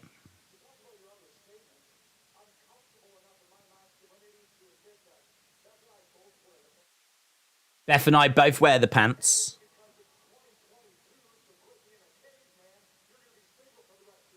A, because it's 2022. And B, Beth is a badass. Rhea Ripley just turned to Damian Priest and went, look, I am wearing pants in all fairness. No, in fairness, he's got a good point. I am wearing pants as well, so.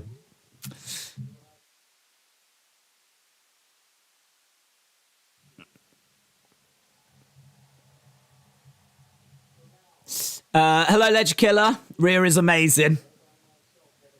I did enjoy that.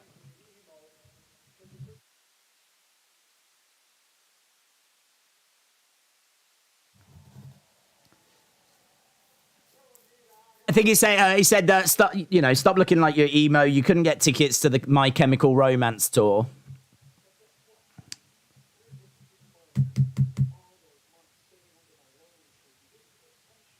It's interesting seeing Edge cutting a promo from outside the ring with the heels in the ring. He's outnumbered here. Why are they allowing him to get that close? I didn't come here alone. The Mysterios from behind. So the Mysterios with kendo sticks.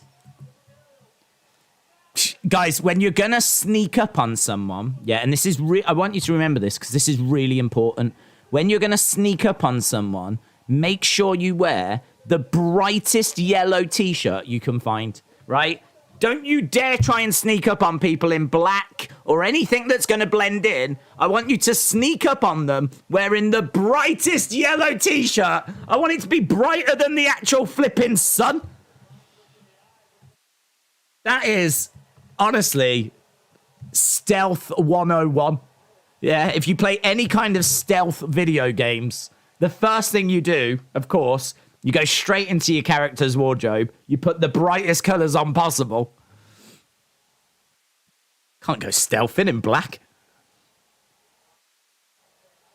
Rhea Ripley in the ring with Dominic. Dominic has got kendo. Listen, what she's been doing for him, she's made him a man. She's absolutely made him a man.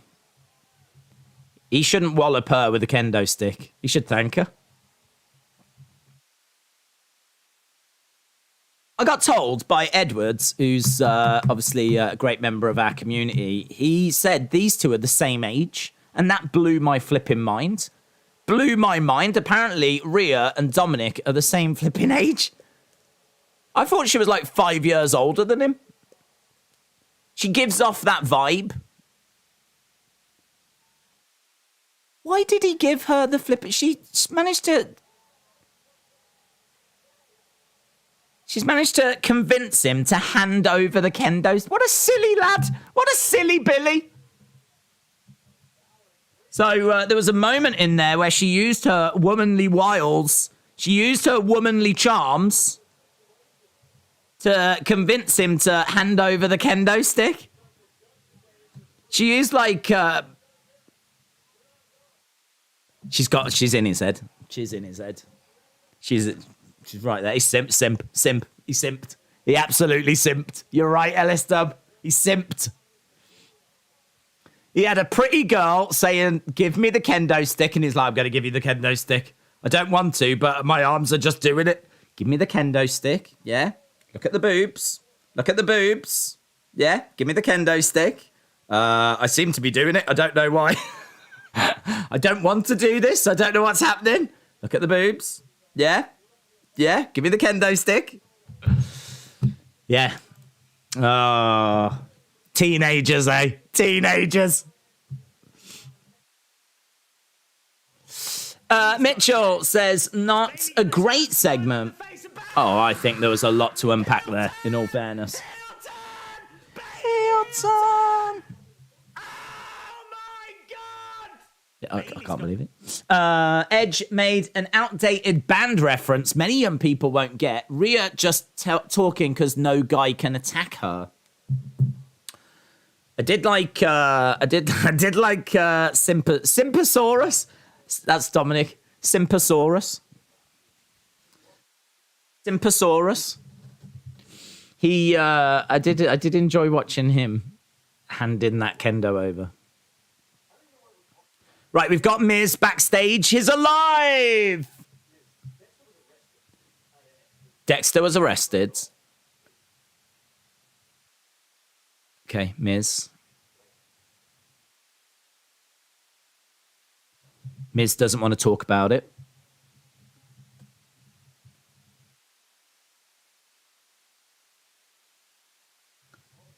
Okay, so Miz doesn't want to talk about it. We've got Asuka, we've got Alexa and Bianca. They're all backstage. Oh, straight to commercial. Oh my God, The Miz is now in love with Dexter, just like Indy was after Dexter kidnapped her. Daze, do you think the biggest mistake AEW made with Punk is using him weekly instead of a part-timer, which would have made his appearances and matches even bigger? Don't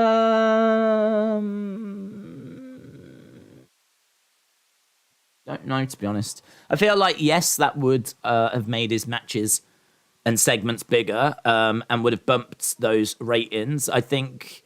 But if you've got him and you're paying a lot of money for him, it must be hard to have this amazing asset just sitting on the sidelines. Certainly if he's available as well. I mean, seemingly is available. He's been doing all these dates. In a way, it's kind of like, have we overexposed Roman? I don't know that we have. He's been on the shows all the time. Maybe the argument should be, rather than, was it wrong to use him as much as they have? Could they have, when they did use him, could they have used him better? Don't know. I don't know that it's a massive problem. I think if you didn't use him, what would the Dynamite ratings have been if he wasn't on the show? Maybe the Dynamite ratings would have been like lower. Perhaps we would have gone to 800,000 rather than being the 900,000. So maybe he has been propping up the Dynamite ratings. The downside of that is that when he's on the show now, it doesn't feel as special. I do agree with that. I don't know. It's hard to say that it's a mistake. You've got this asset. You're paying a lot of money for him as well. I can understand it being difficult to not want to use him as much as possible. I just think you've got to make sure that when you do use him, you use him right. If Braun returns, would it be good for WWE? It depends how he's used. I thought that at times he was a bit stale on his last run. I think that he had some great moments, like when he was flipping the ambulance over. That was amazing. And there's a few other bits as well. I think that when he was in the Black Sheep's mask as well, that was really cool. But then, get these hands, things like that. And that never appealed to me. So, I don't know. Some of it was good. Some of it was bad. I think he's one of the better big guys at the moment, though. I mean, he's not Bam Bam Bigelow. He's not, Vader. He is someone he's not Brock. He's someone that's got a few limitations, but he is someone that does provide something to the main roster. And that is a credible giant, way more credible than Omos. So, yeah, I think it would be good. I really like the idea of putting him with Judgment Day. I really like that idea. So I would definitely look to go that way. Daze, this is a question for you that I won't answer, but I will give you clues, says JS17. I don't even understand the question. I love the way she convinced with her eyes. It was great, says Red Pain. Yeah, JS17, I don't understand. Is that even wrestling related? Mr. Mercedes Spiteful said, what do you think of IC title finally being defended at Clash? First pay-per-view since WrestleMania 37. Love it, because I love Gunther. So just brilliant that we're going to get a chance to see him. So yeah, big fan. Backstage with Raquel and Aliyah. You can call her badass.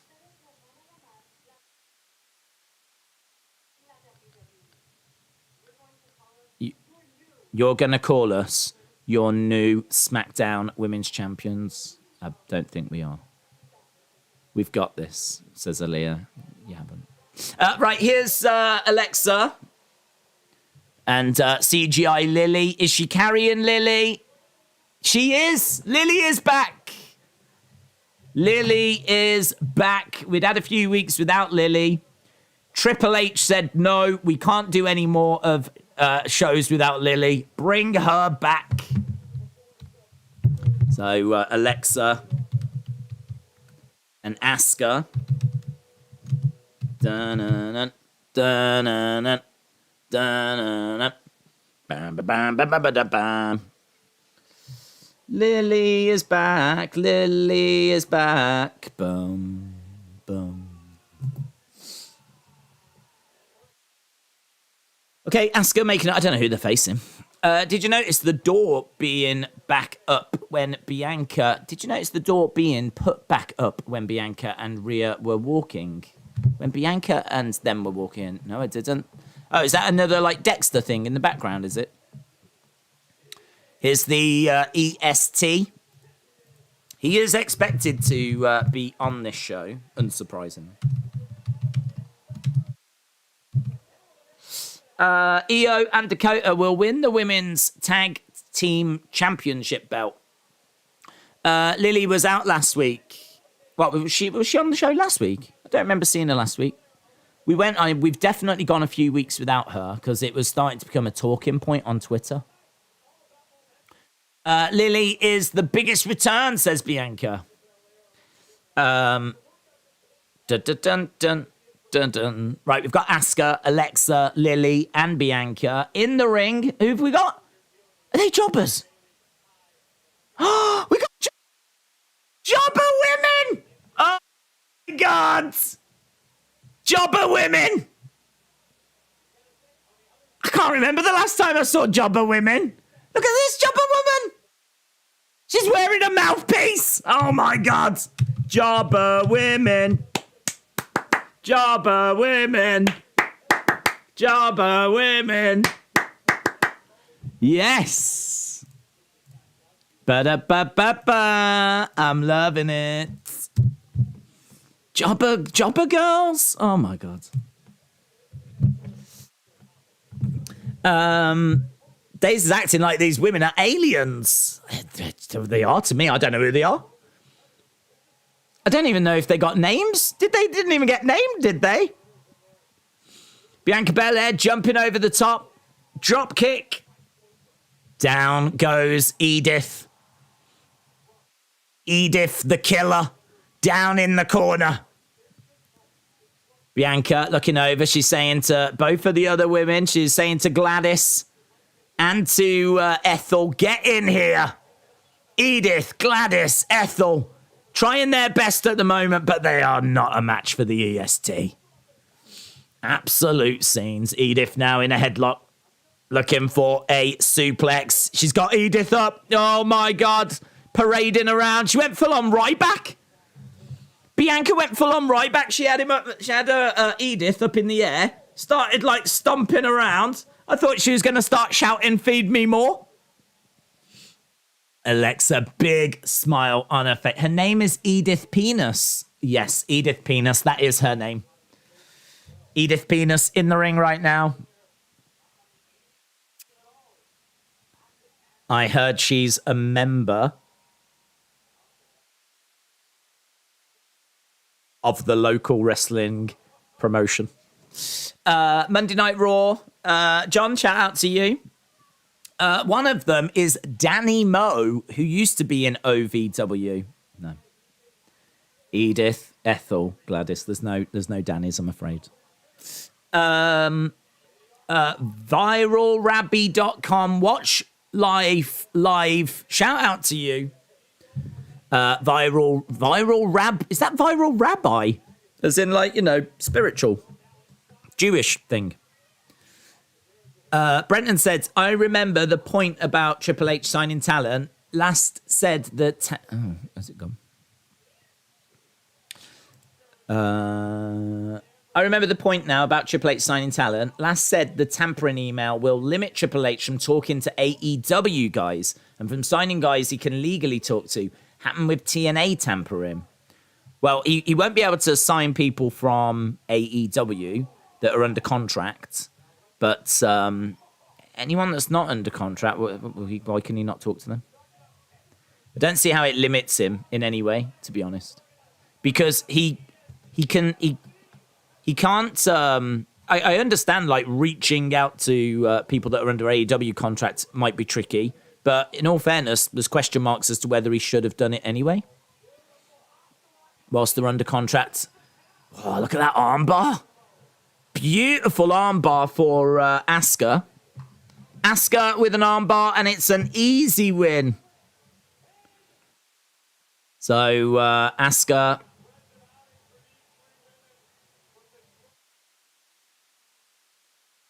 So, jobbers are beaten.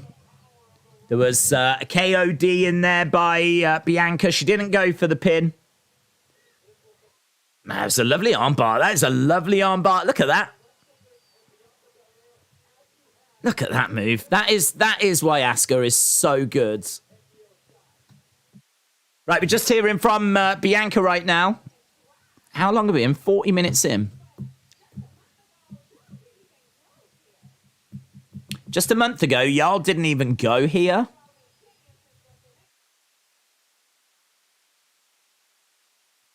At Clash at the Castle, y'all are going down.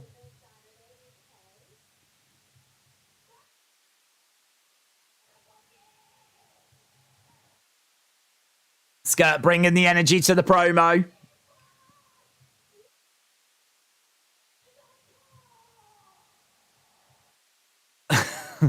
Did she say Asuka then? Sounded like she said encore. Oh, damage control gets mentioned. And against the I want to see. I didn't hear exactly what she said about damage control. Alexa said they're going to get real twisted this Saturday. What Asuka said.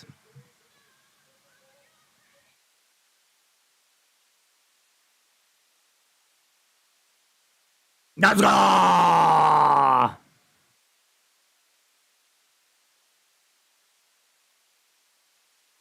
three of y'all are talking about how you're going to do some damage control. What does that even mean? Oh, the sign got took away, you know. The sign got snatched. There's a guy that's come and taken that sign. You know the sign that said about... we want Naomi, not Botch Banks. We want Naomi, not Botch Banks.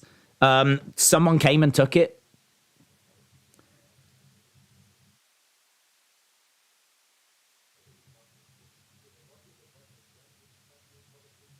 You didn't tell the police anything. You didn't press charges.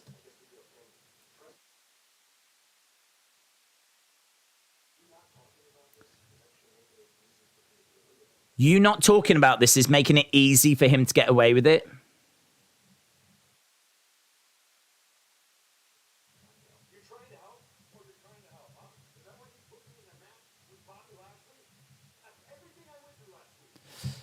Okay, so we're just hearing from The Miz.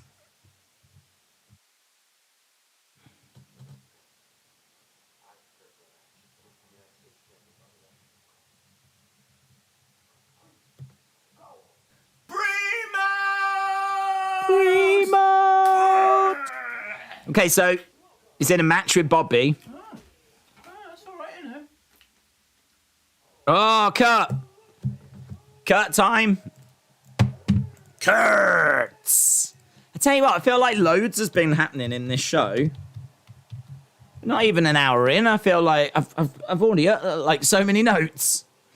Here's Kurt then. Dun dun. You suck. You suck. Kurt's looking all right.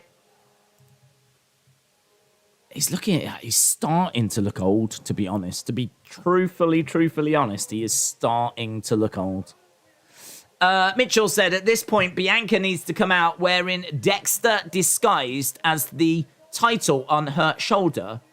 Bianca needs to come out wearing Dexter disguised as the title. Why?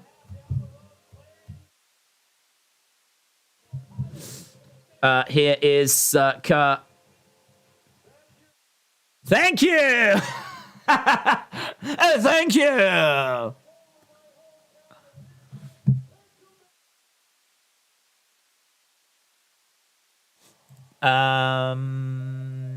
Is he wrestling? I don't think so. He's got his gold medal around his waist. He's got no shirt. Shush, please. Here's Alpha Academy. Shoosh, please. Alpha Academy going to make this is, I think, what people were hoping for. Alpha Academy. They're definitely the most Kurt Angle-like act. You could see these two being stooges for Kurt Angle if he was still active. Kurt's got new teeth. Shoosh, please. He is old. He is old. That is true. No shade. Absolutely zero shade. It's just when you don't see someone for a while, really. And then you go, oh, starting to age is it's catching up with us all. It's catching up with us all. Can't hide from age. Unless, like me, you use a lot of skincare products, then you can hide from age. Do you think any more matches will be added? Yeah, we're sure to get Judgment Day against Beth, Ray. I can't imagine it's only going to be 5 matches, so yeah. Have you seen Sean Ross Sapp's tweet on Velveteen Dream? He's been arrested. It was mentioned in the chat, yeah. Crazy. Days, you are happy when kids cry. That is true. Oh, hang on, what's that say? Why care where Edge parks? Well, to be perfectly honest, I mean, you have kind of rumbled me a little bit there. To be honest, it wasn't about the kids. I don't care about the kids. If the kids are in peril, then honestly, that's probably made my evening. I just think about all the cute girls. All the cute girls, those 18, blonde 18, 19, 20, 21-year-olds. Yeah. Hang on. What's the legal age in America? In the UK, it's 18. It might be 21 in America. Maybe we should go a bit older. I'll restart. Hang on. I'm thinking about all of those 22, 23, 24-year-old blonde girls that, you know, might be in peril and won't be able to get access to any need that they require, any needs, you know, medical attention or anything. But I just thought that might be... It might not come across very good if I say that. So I went with the kids instead. So you have actually rumbled me. You have rumbled me. It's 18. Oh, it's 18. Yay! Scrap it then. Let's go back to where we was. All those 18, 19, 20, 21-year-olds. Yeah. If you are watching, by the way, call me. Yeah. I'm thinking of you. Yeah. Goddamn Edge. But I didn't want to say that. It felt like when you're on the internet and you're streaming to quite a few people, you probably should say kids. Do you know what I mean? That feels like the internet thing to say. Days, take a guess at what film this quote is from. I'm out. I don't watch films, so I don't know. It's 16. Trust me, says Sheeran. 16. Oh my God, that's opened up a whole new world for me now. Jeez, it's 16, not 18. Oh my God. All those missed opportunities. Oh. I've been living a lie. In all fairness, if you're on the internet and you get the legal age of consent, I don't even know the word, consent, but the age that people are legally allowed to do things wrong, it's better to be older than younger. Yeah, that's my motto. I'm going to have that on a t-shirt. Just remember, it's better to go older than younger. That is the goddamn new catchphrase of this channel. Yeah. But again, I am thinking of you. Specifically blondes. Yeah. The brunettes can fend for themselves. Just saying, yeah. If the brunettes' access is blocked, I'm not as bothered. Is that harsh? I don't know. Right, we're in the ring with Alpha Academy and Kurt Angle. Retro D-Man said just 4 words. 7 months. According to that, it's 8. Everyone's like selling themselves a month short. But Retro D-Man, shout out to you, my friends. But now, shoosh, please. We're in the ring with Alpha Academy and Kurt Angle. Shush. Shush, please. You won an Olympic gold medal. I need to update the Raw results. I'm going to type these as Gable's talking.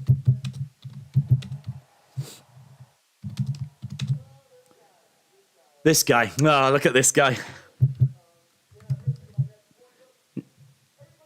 Everyone knows that the Alpha Academy is looking for a new member.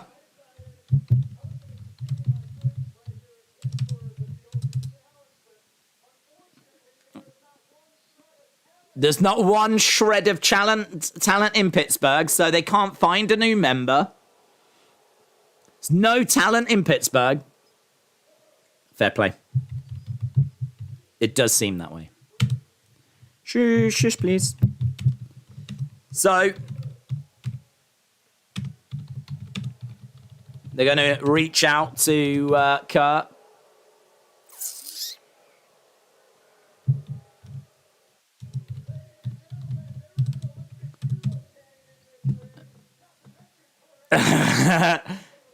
Ladies and gentlemen, there is an Olympic hero standing in this ring, and also Kurt Angle. Can change the world. They're trying to recruit him, guys. Yep, he's offering something you won't believe. No questions asked. 100% acceptance into the Alpha Academy. Thank you! There we go. The jacket is being offered to Kurt. Otis has got it over the arm. There you go, sir.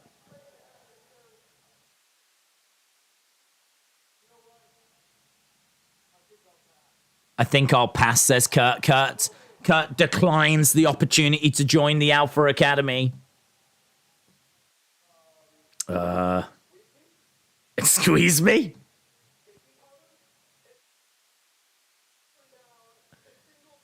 Sounds like you just turned down the single greatest opportunity.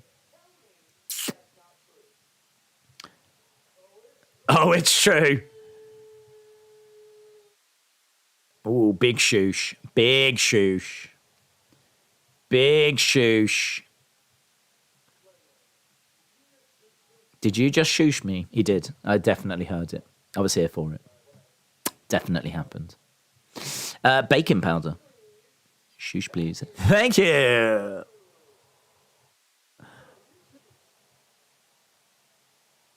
You shoosh. There's going to be a shoosh off. What did you say to me? You don't shoosh. You don't shoosh a shoosher. Yeah, there's a shoosh off. I can only imagine this has been booked by Vince McMahon.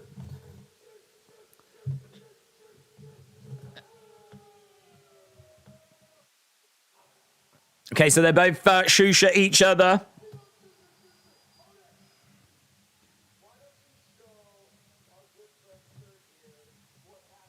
Show Kurt what happens. Okay, so Otis is getting ready to deal with Kurt.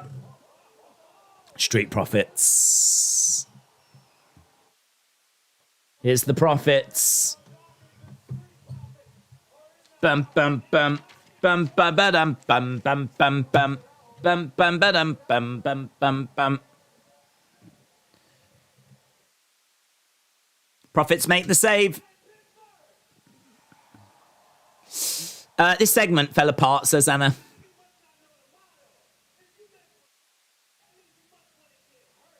If you mess with Kurt, you must want to get hurt. I think Vince wrote this and left it on the desk or something. I don't know. Is this like the last segment that Vince ever wrote or something?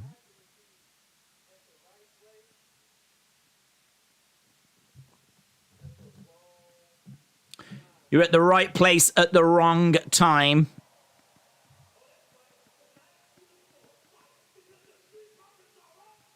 We want the smoke. Okay. So, Street Profits make the save. to boo him as Alpha Academy are trying to respond. Vince wrote it on executive bathroom stall. Last said it's more a perception. Last said that happened after WWE got in trouble after tampering with TNA. WWE stayed away from free agents just from precaution and perception.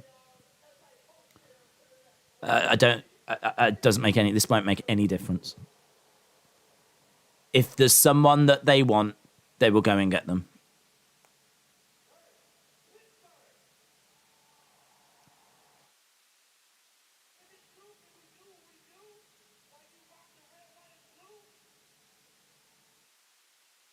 It's true. Right, okay. I think we're just heading to a match here. So, there we go. A match between these two. Why is Kurt in better shape than everyone else, says Zoom Station.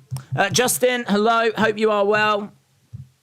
Has Miz been Miz-2'd by Dexter? I hope not. He doesn't want to talk about it. I hated that segment, says Swans. Scott said, I didn't hate the segment. I actually felt like it went somewhere. I know you've watched the film. You said that you'd watched it. It's one of the greatest action movies. I'm pretty sure everyone has watched it. Oh, I don't know. If you tell me I've watched it, I don't know. The legal age of consent is 16, not 18. I have just Googled it. Listen. I am over the moon that I got it that way round. Could you imagine if I said 16 and it turned out to be 18? Yeah? So I'm taking that as a dub. Miz has been neutered, says Tony. Brenton said 2 weeks in a row where legends have come back for flat segments. Yeah, they really could. They really need to do better stuff with them. I think, putting him in a segment with Alpha Academy is fine, but I just think it needed to be stronger than that. That was basically, do you want to join? No, I don't. They then shoosh each other. They go to attack him. Street Profits make the save. I mean, it's just... There's not really much creative there, is there? Profits just don't have any momentum, says Cliff. Kurt Angle never got a 5-star match. Says it all, says Excellence of Execution. Do you think Shotzi should join Judgment Day? No, I'd have another guy. I'd have a Braun type character. Darcy said Kurt has expressed his willingness to do one more match and also how much he didn't like his match against Corbin. Do you think Chad against Kurt would be a good final bout? I feel like a legend like Kurt, he should put someone over that's new, but I think if he's going to put someone over that's new, it should be someone of significance. It's Kurt Angle. Do you know what I mean? Like, they tried to get him to elevate Corbin, and it didn't work. Like, it's just not going to happen. Corbin's been on the main roster for so long now. Like, you just know what you get from Corbin. For me, Braun Breaker. Kurt Angle against Braun Breaker. That should be his final match. Chad's all right, but is it going to make Chad any bigger? Is Chad going to massively benefit by being the person to have Kurt Angle's last match? I mean, he might be able to gloat about it and use it more than Happy Corbin did. But I've got to think, like, you got to pay.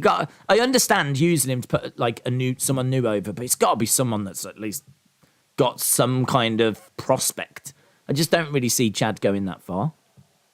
Fun talent, great in tag team. Might even be able to get him to a mid-card belt or whatever, but, man, I just can't see him winning a heavyweight title or a WWE title. Whereas I can with Braun Breaker. Harvey said in Vince's last will, he put that segment down. Here we go. Edge and Ray take on Judgment Day. So no Beth, no Rhea. It is Edge and Ray taking on the Judgment Day. The match has been made official. So another match added. We knew that Judgment Day would be added, but no Beth, no Rhea. That's disappointing. Feels like it was right there as well. Feels like that match made a lot of sense to make it a 6-person. What Joker would you say is better, Heath Ledger's Joker or Joaquin Phoenix's Joker? I'd say Ledger is better, not because he's dead. It doesn't make a difference to me, but was just better. I think they're very different, to be honest. I think they're very different. I enjoyed them both for what they were. I enjoyed them both. I think that, Heath Ledger could have done a Joker film on his own and it would have been fantastic. But the Joker film we get is just one of the best. Like, it's one of my favorite superhero type films, if you will, or super villain films. I would watch the Joker over flipping Avengers, Thor, any of those. I really, really enjoyed it. And I've heard they're doing another one, so I'm looking forward to that. Okay, so we've got confirmation. Judgment Day versus Edge and Ray. The women have been left out of the match. There's no Rhea Ripley or Dominic Mysterio. So there we go. They've left the women out of it. Is it another example of where a last match should be with people rivals like Ric Flair, Angle Orton, Angle Cena maybe? You can do that, but I really, really don't mind him putting over a younger talent. I sort of feel like Kurt's had this amazing career. Beating Kurt should mean something, to say that you've beat a legend of that stature. Look, that would be a great win for Braun. It's a great win for Theory. That's the kind of match that those guys you would like to think would be able to gloat about if they're heels. If they're faces, then, they can, show respect afterwards. A bit like, Shawn when he retired Ric Flair. So, look, there's different ways of doing it. There's not one size fits all. It's not like every legend should face a younger talent. But I think that if you was to do Kurt against Theory or Kurt against Braun, if those matches are great matches, that's just as good to me. That's just as good because you are elevating a younger talent. It's kind of a way of giving back to the business, isn't it? Because the business has given Kurt a lot. Think of all the people that have laid down for him. And of course, he's laid down for others and put others over. But it's losing your last match, I think, is something that you should do. I'm a big believer that you should lose your last match. It's the last thing you can do to give back to the business. You are elevating someone else. You are putting someone over. Like, what's the point in you winning your last match? You win, that makes your opponent look like they're not as good as you, and then you're going, never to be seen again. So I think more than, should it be against the legend? Should it be against someone young? More than that, I think it's just a case that you should lose. You should lose. Him losing to Corbin, no issue with it whatsoever. No issue with him losing. I did have an issue with that opponent, though, because that to me is not... It's not grand enough.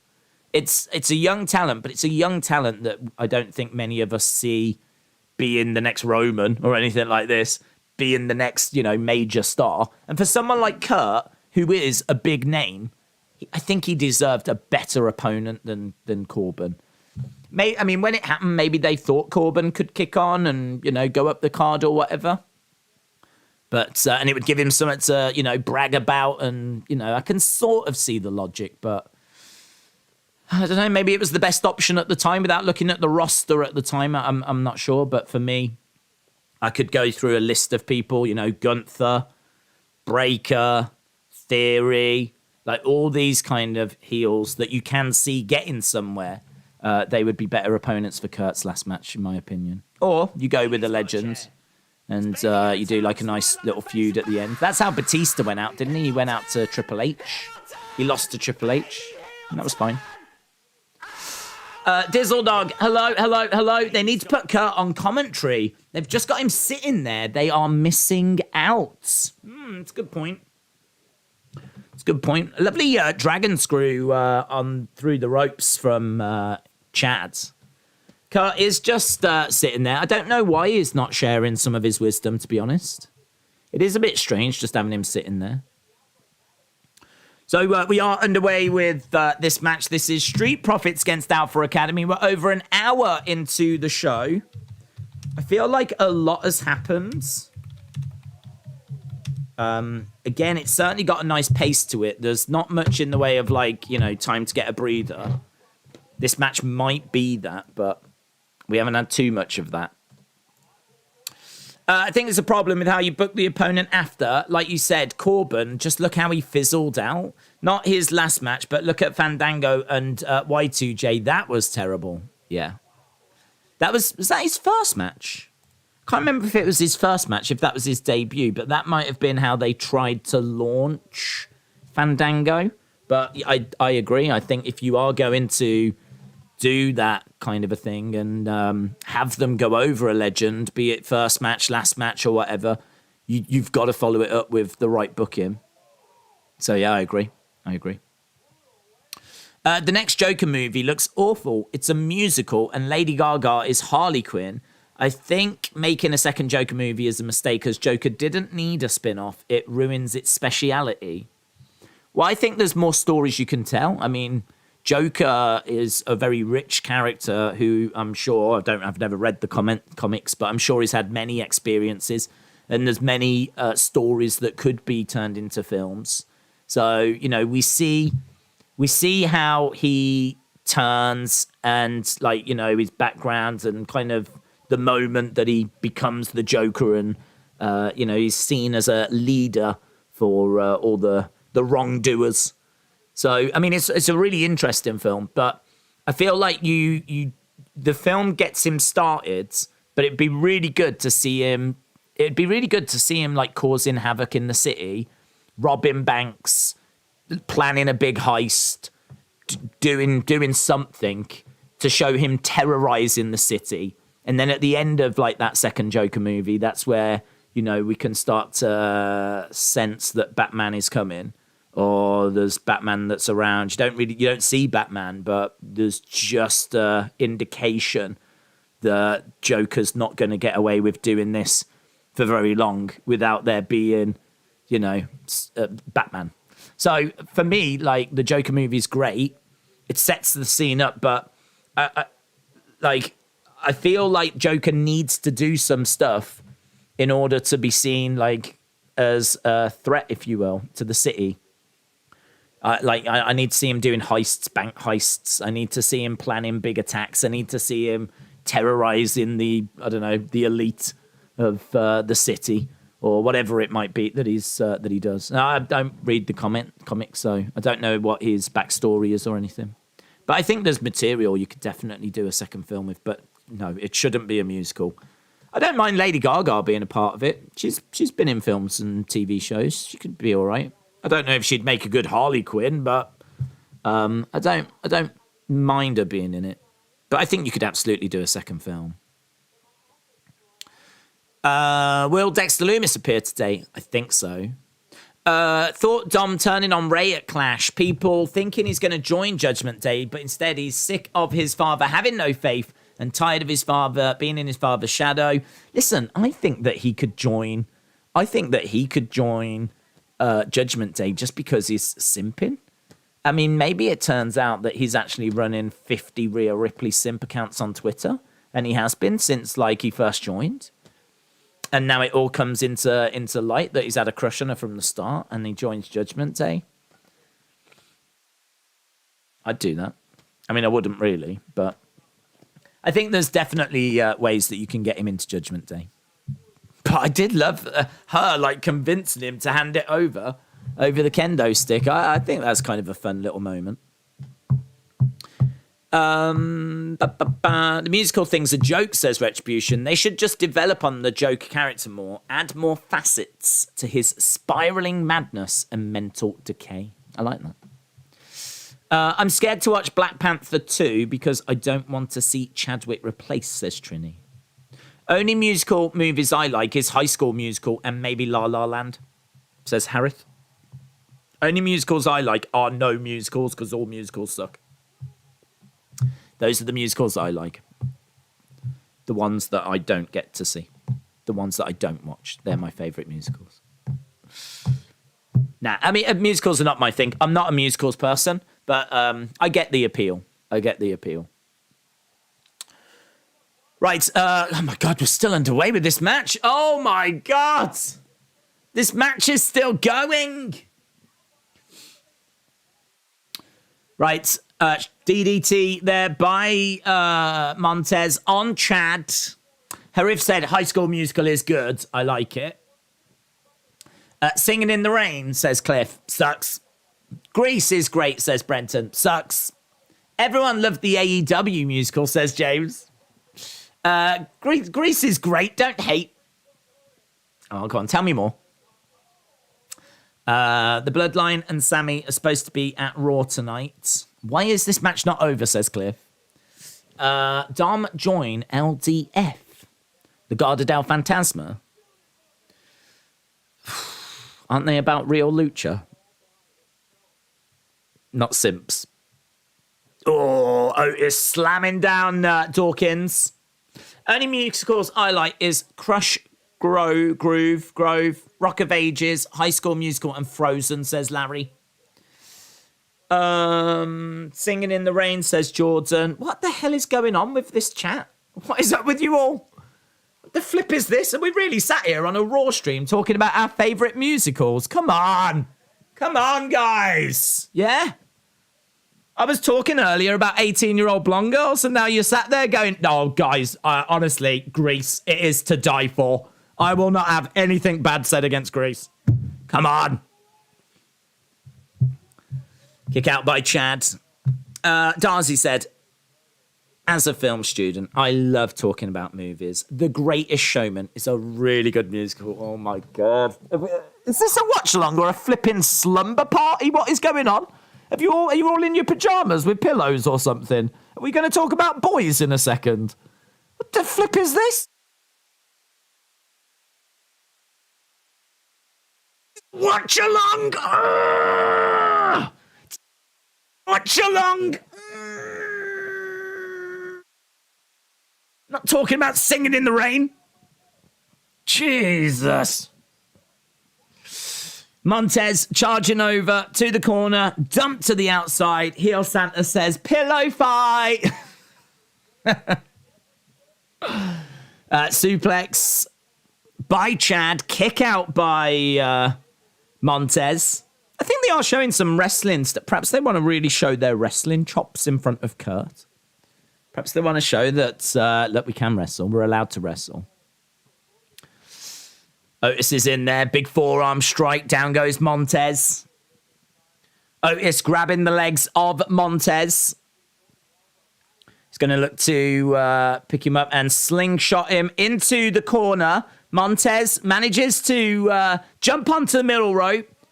Flips over Otis. Can't get Otis down. Otis throws him against the ropes. Picks him up. Hurls him down. Montez flips over. The flying headbutt. Again from Gable. Oof. And Kurt Angle on the outside looking quite tense as Dawkins is thrown against the rope, stuck underneath by Dawkins. Otis clothesline. Big clothesline as both guys go down. And Otis rolls out the ring. We're still going here. We're still going. What about Romeo and Juliet? Oh, my God. Oh, my God. Come on, Street Profit, says Legend Killer. Dominic is a simp for Rhea Ripley. Yes. Darcy says, I do not like that headbutt. Going Go says, Mary Poppins is the best film. Not to start sleepover drama, but I think the one boy Dominic has got a crush on you. No, he's only got eyes for Rhea Ripley. Here we go. Ankle lock by Chad on Montez. Montez trying to get over to the ropes. Dragged back into the middle of the ring. In all fairness, you know, this match has been going on for a while, but there's some really nice wrestling in here. There's a few clunky moments as well. But nice ankle lock. Montez flips over, lands on his feet. Takedown, and now he gets the ankle lock. Yeah! He gets the ankle lock on Chad. Chad's desperately trying to get over to the ropes. He's having to bite onto his arm. Down it goes. The pressure's going to be too much. He's got to tap. Otis is going to make the save. Oh, and he does. Otis makes the save.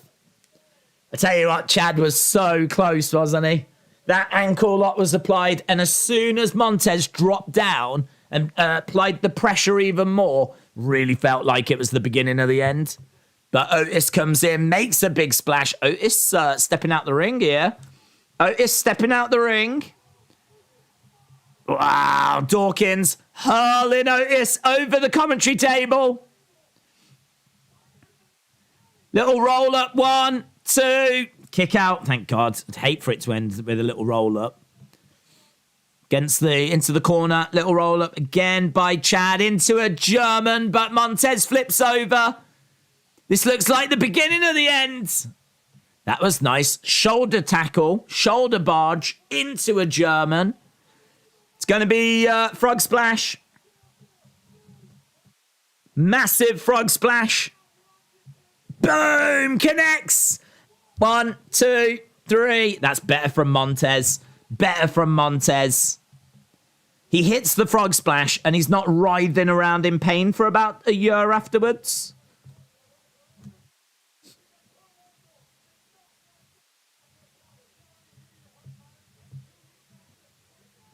So, great shoulder tackle into Otis. And it is a frog splash win. Dun, dun, dun, dun, dun. Finn says predictable. Super predictable. Yes. Are the tag titles main event? I think so. I hope so.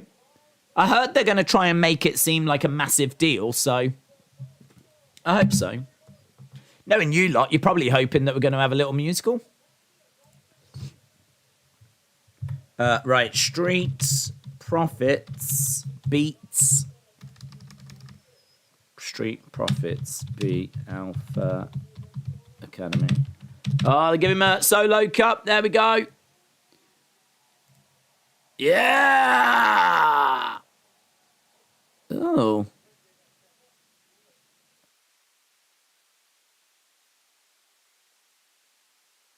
You didn't like it?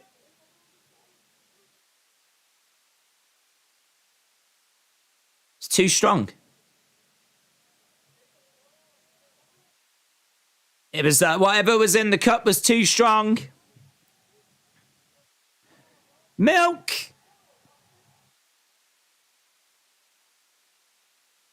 So there we go.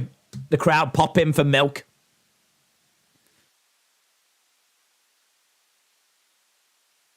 So there we go. Oh, yeah. Too strong. It was probably flavoured water. Flavoured water, just too strong for Kurt. Need some of that sweet, sweet calcium.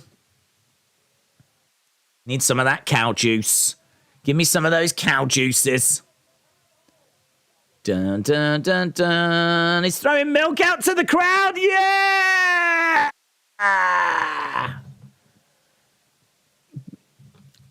You get milk, and you get milk, and you get milk. No, Otis has just got up. Raw crowd got to see a star. Kurt is milking the crowd, says Leo. Well done, Leo. Well done. He is milking the crowd. Right, we're seeing Riddle and Seth backstage. Riddle and Seth. Yeah, there was a sign that was taken away. It was. It said, "We want Naomi, not Botch Banks," and it was taken away earlier. So I did manage to get a. I did manage to get. Oh yeah, there it is. I thought I knew it'd be on social media. We want Naomi, not Botch Banks. Oh, shots fired. Shots fired. That is, you can't actually see, but that is actually Vince McMahon. That is Vince McMahon. Now that he's not writing the shows, he likes to go to the shows.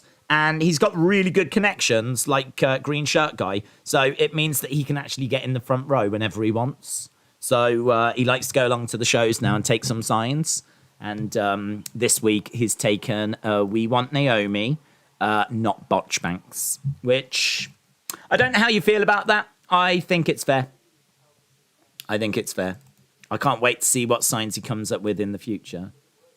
I would imagine one of them will be Triple H's not doing a better job than me. I could imagine that being a sign in the future from Vince McMahon. Hoping for Women's Tag Team Championship to feel important, says Mr. Mercedes Spiteful, and have proper tag teams. I think 4 teams should be enough. Not too much, not too less. I heard you mention me during the Rhea Dominic segment. Yeah, I did, yeah. You mentioned that they were the same age, and I still haven't got my head around it. Wonka is very good. Gene Wilder is a madman, says Cliff. I don't know if you saw, but someone had a sign that said, "Welcome home, Kurt." How do you spell his name wrong? Oh, did they? Welcome home, Kurt. Perhaps it's not Kurt Angle. Perhaps they've got a son who has just got back off a trip called Kurt. And they're like, "Welcome home, Kurt." So maybe it's not for that Kurt. But El Sunny is kinky. Make a note for the stream review. Oh, kinky all the time, so I'd be making notes every week. Green Shirt Guy is Vince's near-do-well nephew? ? I don't know how he gets those seats. Will he be at Clash at the Castle? Will he be at Clash at the Castle? How dedicated is Green Shirt Guy? I'm going to tweet that. I'm going to tweet that right now. I'm going to tweet it. How dedicated is Green Shirt Guy? He'll probably respond because he is quite active on Twitter. He's a cool. I ain't got no issue with him. He's a really cool guy. How dedicated is Green Shirt Guy? Will he be in Wales for Clash at the Castle? I hope so. It's not a premium live event without him. Why can't I spell dedicated right? That's the bigger question. Dead E-K. Dead E-K. Ted. Absolutely botched the word dedicated. Dedicated, done it. Is Green Shirt Guy. Will he be in Wales for Clash at the Castle? Right. I like to send tweets out. I don't actually, but Pittsburgh Steelers are there. That's how I spelt it, Corbett. Thank you. Thank you for helping me. Yeah, I had a mental block then. I was like, dedicated. Why am I struggling with that word? Okay, Seth Rollins and Riddle interview coming up next. Seth Rollins and Riddle. Oh, look, they're showing the footage from earlier. This is the footage that was doing the rounds on social media. So, these two squaring up. The flip-flops come off. Oh, and there we go. Let's go! Yeah, that's cool. Going Go said, if you had to wrestle one of these, who would you face and why? Earthquake, Typhoon, or Rikishi? I feel like I'd probably go Typhoon. Feel like I'd probably go Typhoon. He's done it. He's done it. It loves this clip. And there they are being separated.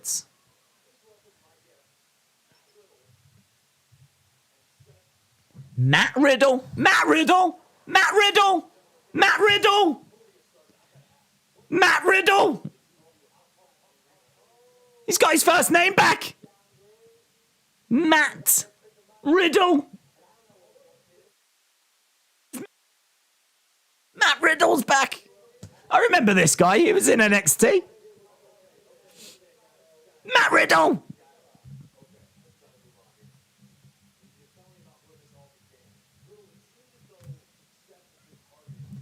Matt is back. Matt is back. All right.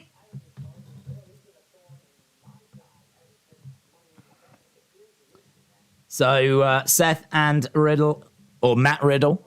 Oh.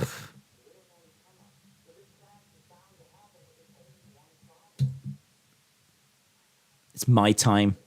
Seth says it's my time.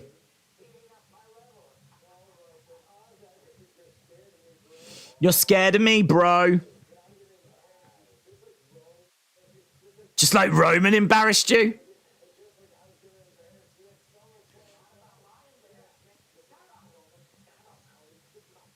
It's not about Roman. It's not about Cody. No one likes you. It's harsh. I like him. They can't stand how you talk. They can't stand looking at your face. Anna said, Matt Riddle is back. We just need Pete Dunne. And that's a bigger change, though, isn't it? That's a seismic change. But I've definitely got hope after seeing Matt return, so... Perhaps he could be Pete Butch. Perhaps we can just take little steps towards it being Pete Dunne. He's Butch. Then he can be Pete Butch. Then he can be Butch Dunne. And then he can be Pete Dunne. Good. It's a good sign. It's a good sign, Anna. It's a good sign.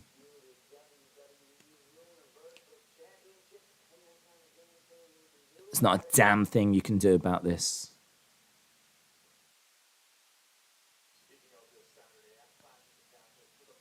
For the first time, you two will compete one-on-one at a premium live event. Mitchell said The Rock next, please. I'm tired of seeing him called Dwayne Johnson in movies. We all know who he is. I don't know if WWE... Oh, what? Do you want him to be called Dwayne Johnson in WWE? Or do you want him to be called The Rock in movies? Because I don't think WWE can control what the movies call him. I don't know if Triple H can do that.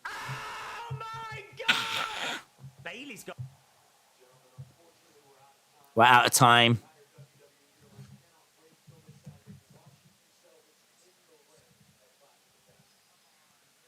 So there we go. Interview done. We're backstage with Miz.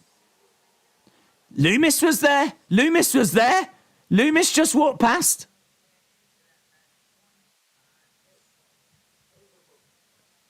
Loomis was in the background. That was done really well.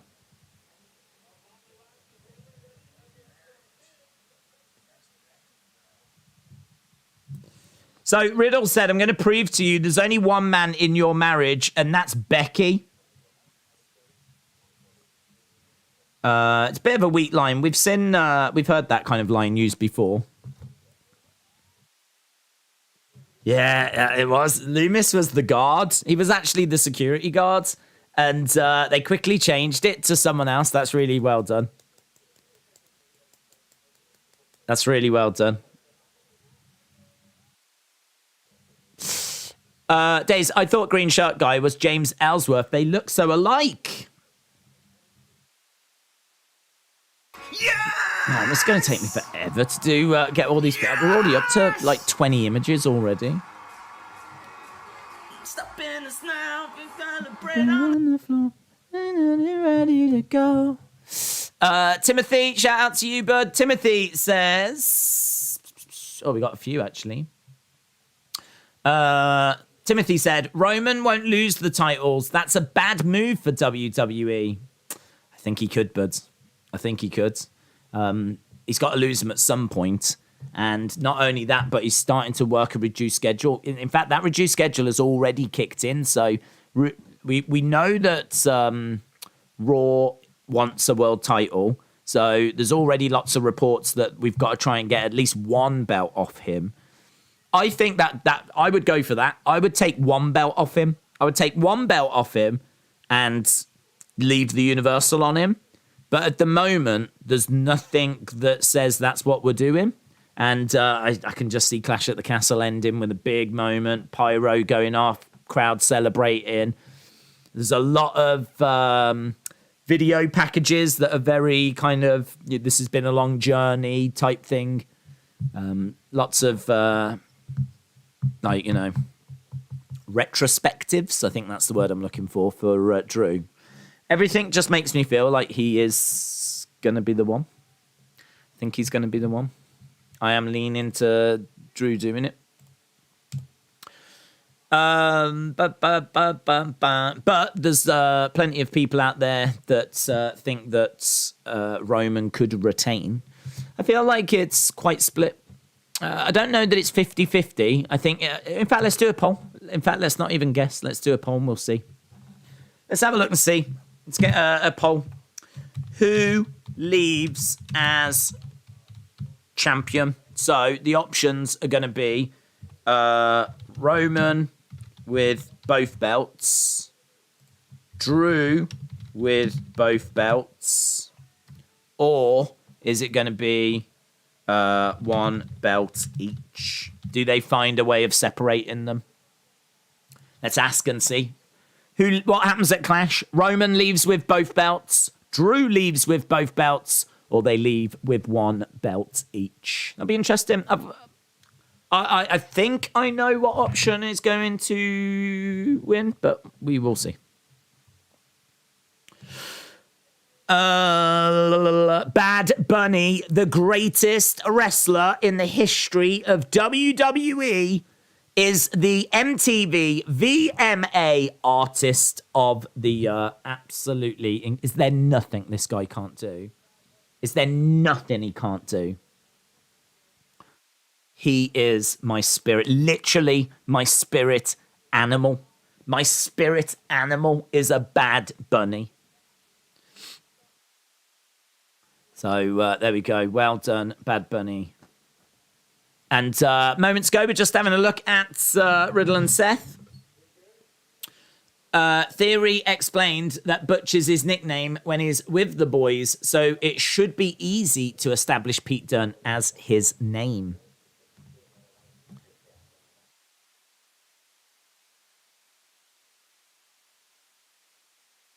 I'm here, come find me. Wow, Riddle saying I'm gonna F you up. Where are you? I'm gonna smash your face in.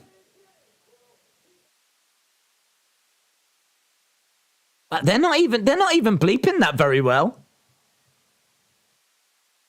They're not bleeping that very well at all.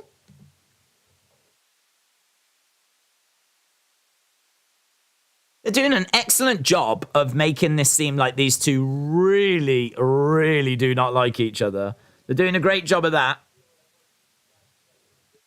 Where are you, bro? Where are you? I mean, it's more shocking coming from Riddle as well, who's always been like, the bleep stuff there was rubbish.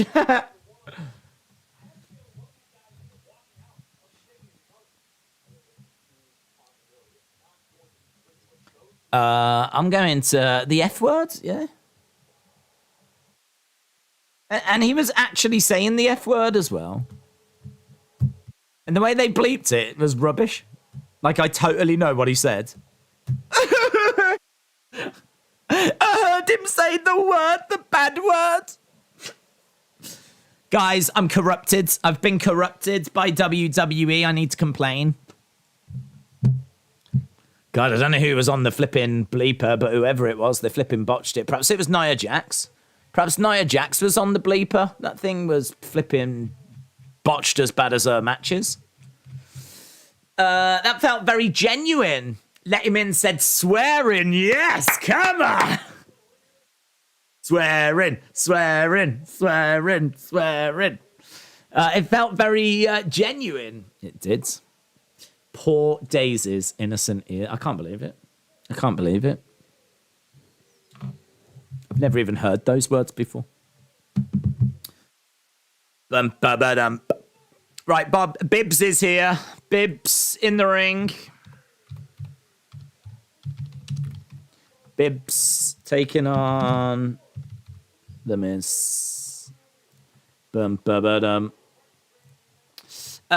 Sources in the last 5-10 minutes are saying Jake Paul will announce his opponent tomorrow, and it's going to be Anderson Silva. Oh my God. If it's Anderson Silva, I am going to freak, man. Oh my God. Anderson. I love Anderson Silva. Oh, I don't want to see him get knocked out. Don't get knocked out, Anderson.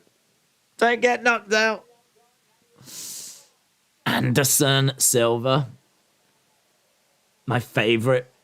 I think he's my favorite male UFC fighter. My favorite female would be Rose. But don't get knocked out. Dana was like, how about you call Anderson Silva, Jake? Jake, call Anderson Silva. Jake, call Anderson Silva. Jake. Because Silva can throw. He's still not a boxer, though, but he has done boxing matches.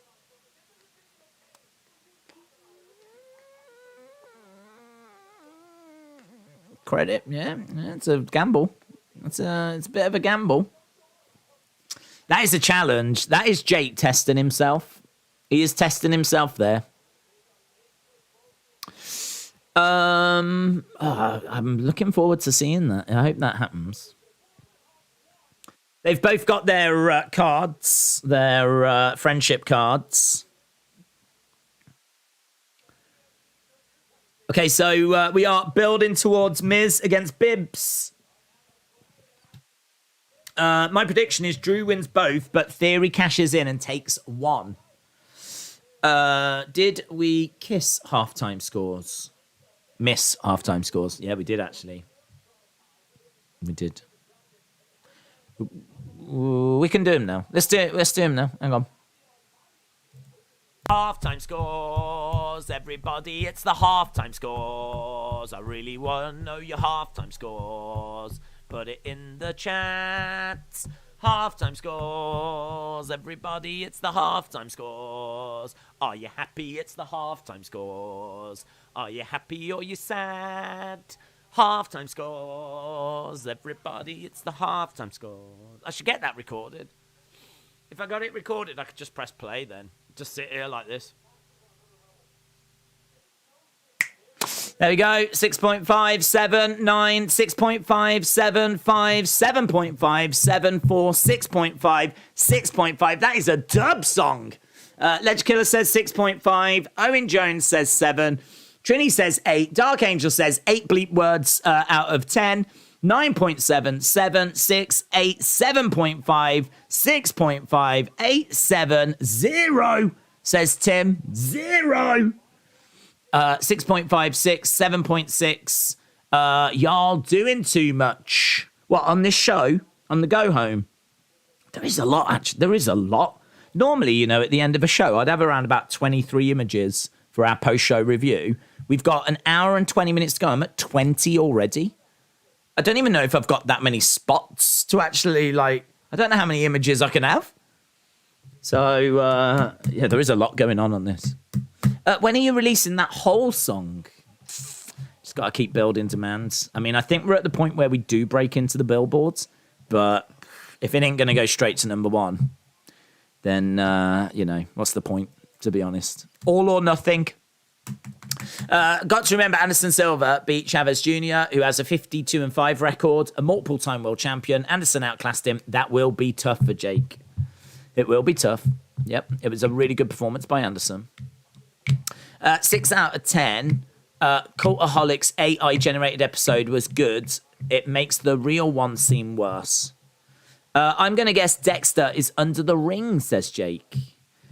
7.5, best go-home show in years, says James. If you want to wrap your head around something, Theory is actually younger than Dominic. That's mental. That's mental. Theory, it blew my mind he was the same age as Rhea. To think that he's younger is mental. Than Theory's younger than Dominic, that's mental. What would you do if Ronda beats Liv at Survivor Series, and then after the match we hear, "I'm not like most girls"? What would your reaction? What would the reaction be? I think it'd be, "Oh my god," wouldn't it? What's she doing here? The thing is, though, I think with Triple H, even if you bring back Nia, a lot of people would be like, "Oh my god, what's she doing back?" But at the same time, I think everyone acknowledges that she's very unique. She's, got a unique size to her. And, her music was trash. Her ring gear was trash. Kind of feel like you could book her to be so much better than she was booked. Now, yeah, she botched a lot in the ring and, she would need a little bit of work to be a bit safer, if you will. But the problem is, if you're going to have someone the size of Nia taking on girls the size of Kairi Sane, you probably are asking for trouble. Do you know what I mean? You're probably asking for trouble. You probably are, like, putting them in a bad situation, because if she picks up Kairi and, like, hurls her down, like, that's a flipping long way for Kairi to go. So I kind of feel like some of the booking was off, and she said that when she first heard her music, she couldn't believe it. She thought it was a joke. And I completely agree. Like that, I'm not like most girls. When you see someone like Nia Jax, you expect something like Bobby Lashley's music. Bum ba ba dum. Bum ba ba dum bum bum bum bum bum bum ba ba dum bum bum bum bum. You expect something quite grand and big and bum ba ba dum to have like a bit of a deep kind of bass to it. Not, "I'm not like most girls." The flip is that? Yeah, no. Sucks. So, if she comes back, I think we'd be like, "Oh my god, what's she doing here?" But equally, I think a lot of people would be like, "Well, let's see how Triple H uses her. Let's see if he can use her better than she was used." Although saying that, I think he gave her that music because she had that music in NXT. So, he's got to look in the mirror, hasn't he? He's got some soul searching to do, that man. When do you think the honeymoon phase of Triple H's creative will be over? Cornette brought up an interesting point that Vince put WWE in a big hole creative-wise. Thoughts? When will the honeymoon phase be over? I think it will. Well, to be honest, there's no shelf life on when it'll be over because you can constantly use different stars. So, you can use like people you've got right now, but then come January, you potentially have got Cody coming back. You can always introduce new NXT stars. Oh, Ciampa actually blocking the ring post. That was good. That was really good. Ciampa blocking the ring post so that Bibbs couldn't hurl Miz into it. That was good. I think that it will settle down, and what is exciting now will become the norm. So, I think it will settle down. I don't think people will be like crazy about it like they are at the moment. Maybe WrestleMania. Maybe we build up to that. But then saying that, the night after WrestleMania is so exciting that I just feel like there's no reason why the good times can't keep going. But there is a little bump at the moment, definitely. These two applauding each other on the back, and in the ring goes Bibbs. Do you remember when Samoa Joe's original NXT theme started? His WWE theme went in some weird elevator music, yes. Yep. Sucked. Strike by Ciampa. I think we're all just waiting for Loomis to make his presence felt. Against the ropes goes Miz. Big boot. Down goes Bibbs. 2. Shoulder up by Bibbs. Good morning, Deepu. Hello. Hope you are well. There was a tweet posted by WrestleVotes that says WWE is discussing Roman losing the titles. I can believe it. I think he will. It's coming in. I think what's interesting, though, is that it's not certain. So it's not 100% that he's definitely losing them. But, it is being discussed. So Miz with a kick, and he's screaming out to the fans. Miz going up top, comes crashing down on Bobby. Bobby planting him face first. If Nia comes back, Hunter should have her trim down and hit the gym, says Larry.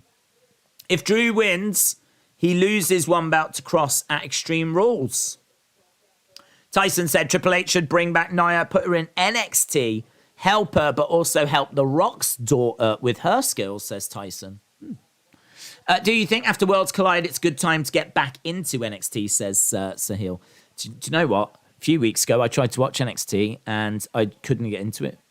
Genuinely, I saw a match between Mandy and Saray that I thought was just a completely rubbish. It was a real turn-off. And I was like, man, they have just not... Whatever positive changes have come to the main roster, it didn't feel like they'd focused on NXT. But then they did that Heatwave show. So I was like, let's watch that. Because it felt like a takeover card, but it was just on a Tuesday night. So I was like, okay, we'll start watching that. And it was really good. It was really good. And then we watched last week's episodes, and I thought they followed it up really well as well.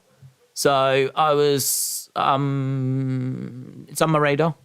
We're watching it again tomorrow. So I would say if you want to get back into NXT, do it. Because the past few shows I've seen, genuinely, I've enjoyed. And if I didn't, I would quite happily tell you. Referee distracted. Ciampa takes out Bobby. Boom. Bobby gets DDT'd. 2. Shoulder up by Bibbs. Lash. Legend gets his shoulder up. We've got Miz sensing it's the beginning of the end. Ciampa on the outside. Skull crushing on the way. Here we go. He looks into the crowd. He's spotted Summer. Miz has spotted Summer in the crowd. He's pointing up in the crowd, in the heavens. There is Dexter Lumis. Dexter Lumis is in the crowd. Ciampa is screaming at Ciampa. Get up there is here. Ciampa turns around and he is not there. I mean, he's just been shown on TV, so he's definitely there. Hurt Lock applied. Hurt Lock applied. So Lumis continuing to torment The Miz.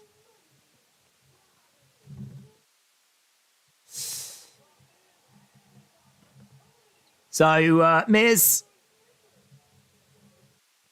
sees Lumis. That distraction allows Bobby to win with the Hurt Lock. Bum. Bobby Lashley wins. Was this for the belt? I don't think it was for the belt.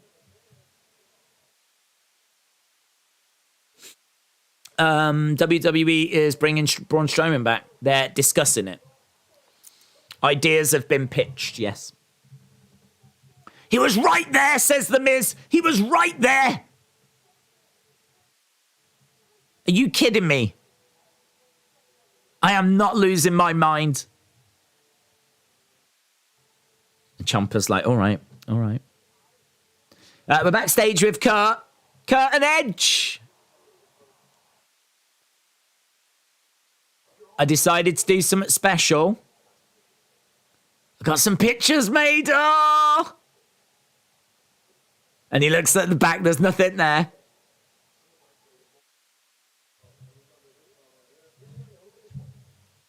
Sorry, Ray, and I beat you for the tag titles. Sorry, Ray, and I beat you for the tag titles. Sorry, I beat you for the US title. Oh, this is a good callback, innit? Sorry, I shaved your head bald.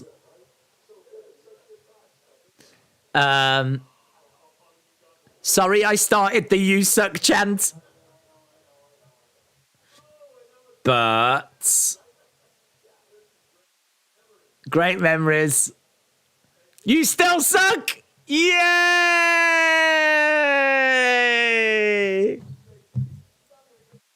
You've put me in a good mood, says Kurt.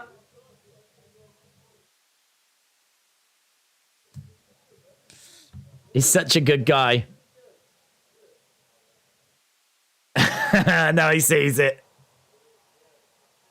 He did it again.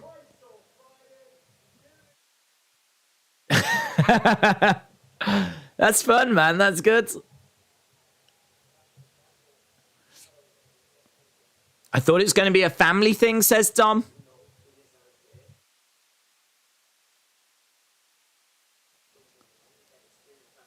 I thought it was going to be a family thing. Well, no, because you can't be trusted because you're a flipping simp.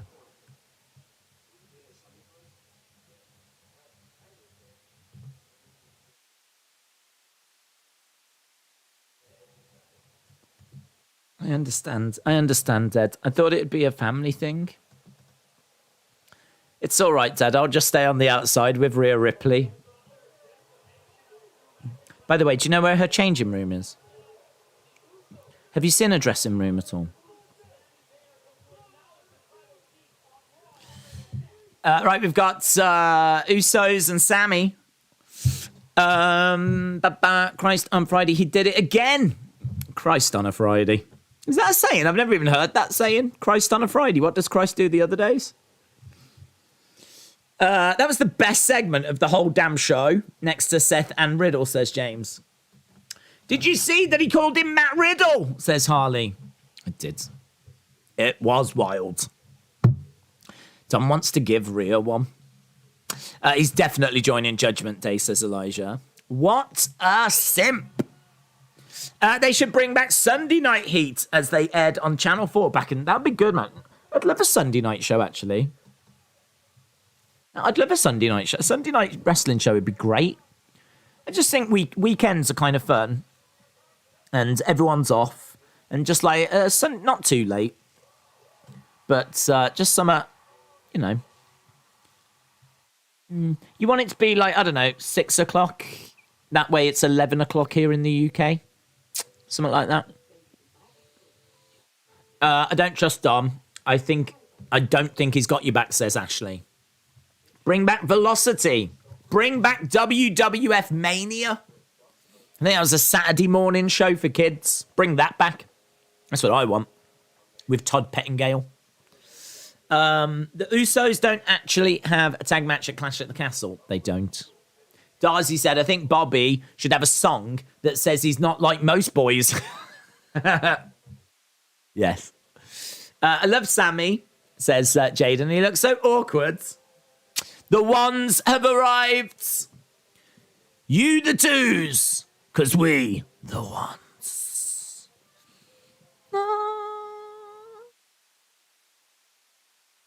Yes. Unbreakable business Wi-Fi. Oh, that's what I need. Dom is going to turn heel. Is Loomis thing going anywhere? Same with Karrion Kross. You bring these guys back for a 10-second appearance. Well, I mean, yeah, clearly we're building up to Miz against Loomis. What we do long term, I'm not sure. But he had a good little run in NXT. Wrestle with Andy. Hello. What are the chances we get Sasha and Naomi tonight? I am going to say 20%. 20% chance that you get them tonight. I think that you get them at Clash. I think they're coming back. And I think there is a chance. And I think that it is a sizable chance. But I can't say it's 50-50. Because why get 20,000 people excited when you could have 60,000 people excited? Guys, if I'm exciting people, I want to excite as many people as possible. Yeah, I want to excite 60,000, not 20,000. So I have to think that if I'm booking this show, I'm saving that for Clash. But Triple H might think, well, I've already got a lot for Clash. I've already got Bray coming back at Clash. And I've already got Braun. And I've already got Vince McMahon coming back. And I've already got the return of Andre the Giant. So I don't need Sasha and Naomi as well. So I can put them on this show. So I'd say there's a sizable chance, but I'm going that it's more unlikely than likely. That's what I'm saying. That is what I'm saying. I've said it. Said it. It's out there. Right, we're going back from commercial break. Clash at the Castle. The official theme, Run a Lady Piece. From the album Spiritual Machines 2. Get well soon, Becky, says that girl in the front row. I can't even read what that says. Boss and glow sign. Future women's champion. She's got a future women's champion sign. That's cool. Some of these signs are good. Is that Connor? Connor the Crusher?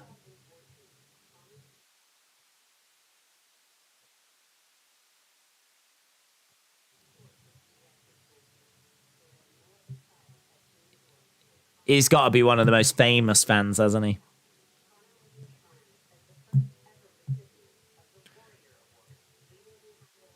Connor the Crusher.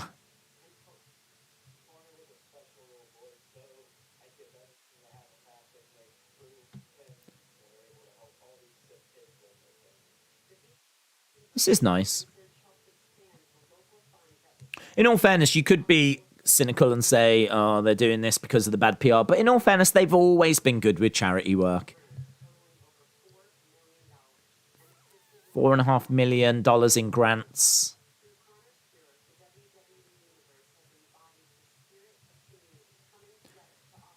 WWE has embodied the spirit of community.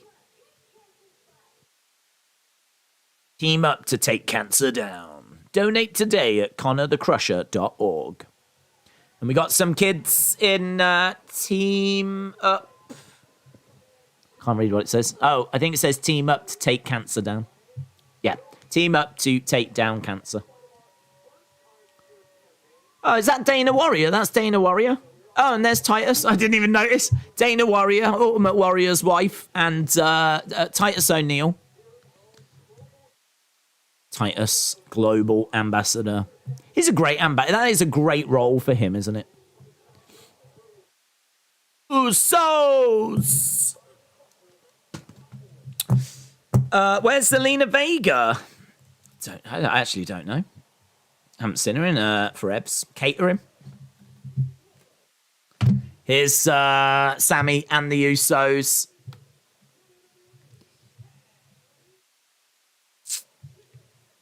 Usos and Sammy.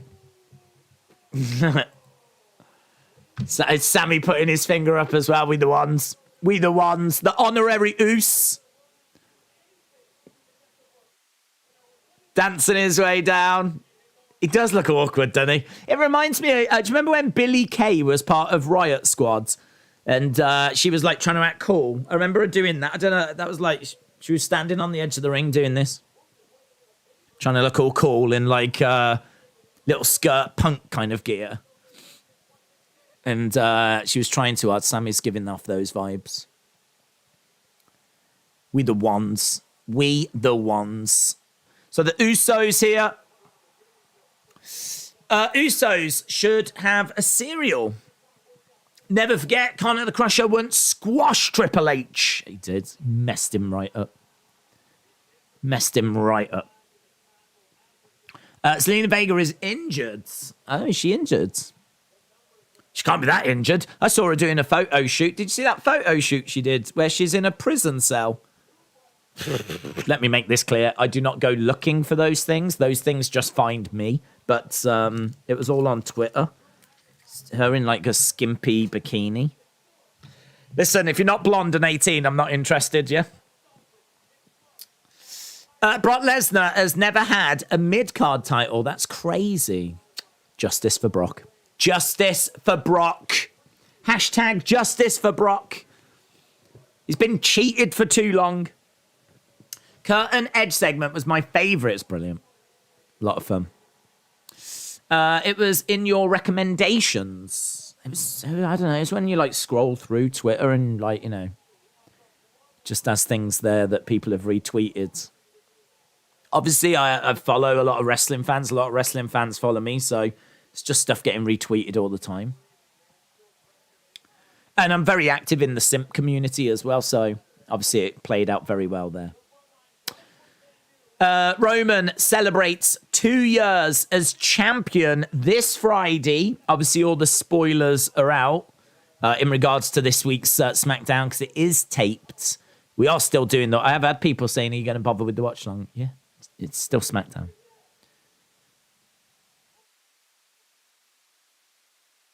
Bloodline! The Bloodline is now in your city.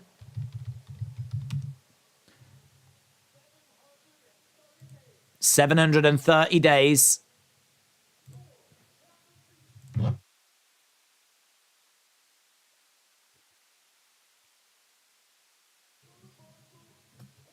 So 730 days. Roman has been Universal Champ.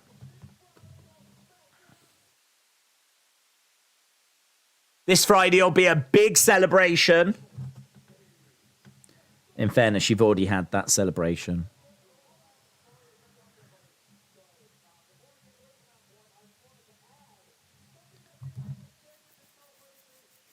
Okay.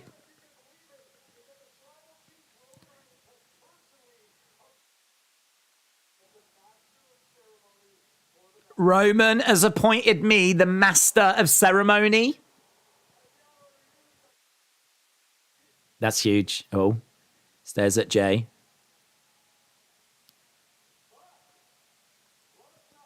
Let's not forget. Yes. Dominant tag team in WWE history.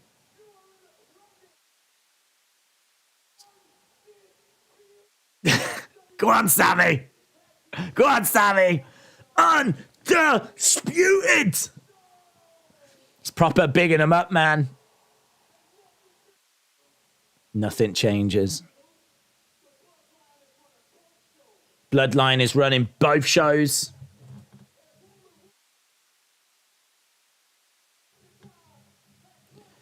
Roman will beat Drew.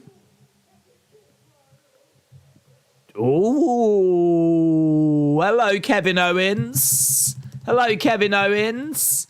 The new meaner Kevin Owens. Prize fighter Kevin Owens. NXT Kevin Owens. Love his shirt. Love his shirt. Love his Titantron. Love, love, love. Love. First of all,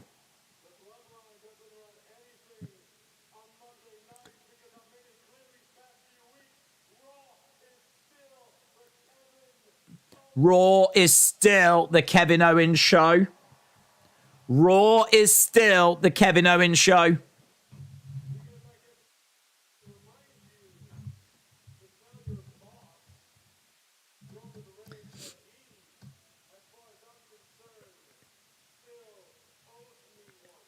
As far as I'm concerned, he still owes me one.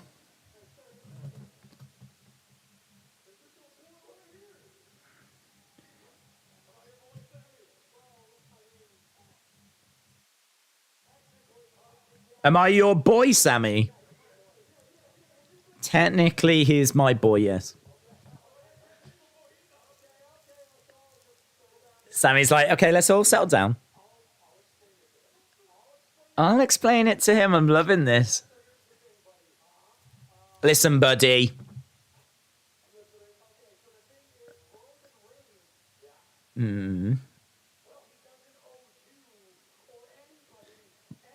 Roman doesn't owe you or anybody anything ever.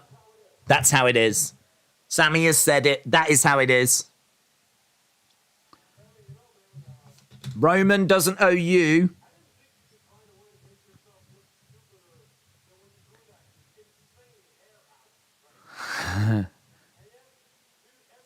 Kevin Owens said, I didn't think you could make yourself look stupider than when you grew out that hair.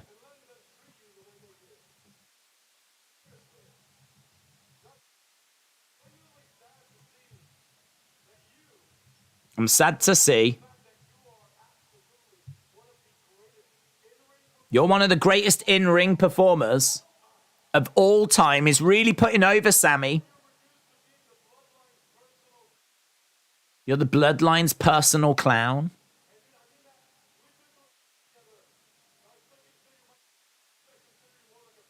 I consider you like a brother.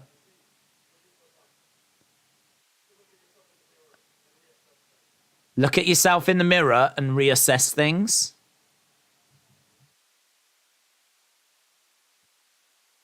Quite heartfelt.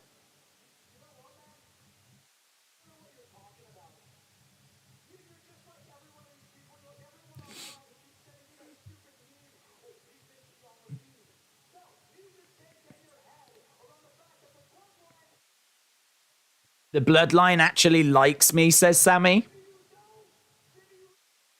Jimmy Uso likes me. Yep. Yep. Jey Uso.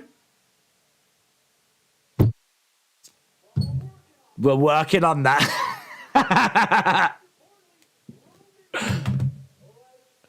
Sammy's just, he's too good, isn't he? Brotherly love right there, says WWE fan. Clean cut Sammy is coming, says Richards. Darcy said KO and Sammy are the reason I watch.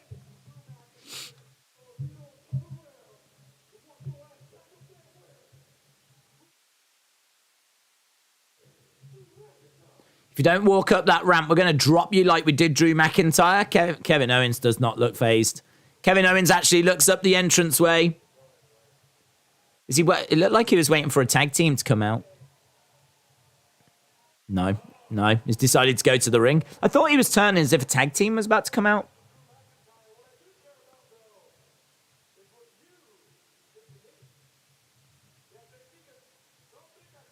Don't think I forgot you and Paul Heyman.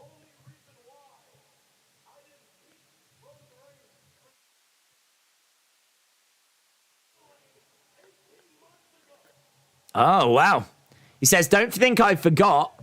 It's you and Paul Heyman that stopped me from winning this world title 18 months ago.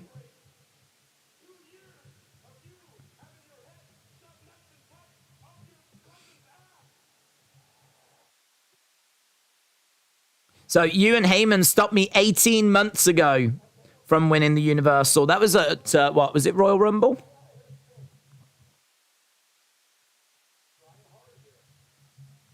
I'm trying hard.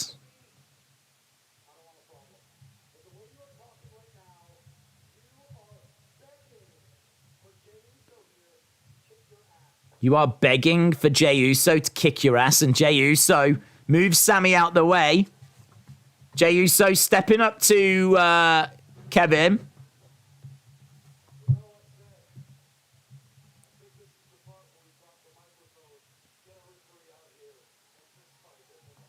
This is the part where we drop the microphones and we just fight. So Kevin Owens against Jey Uso.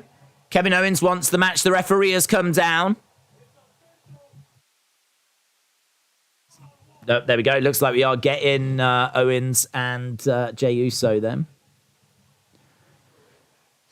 So really, really good. Really, really good.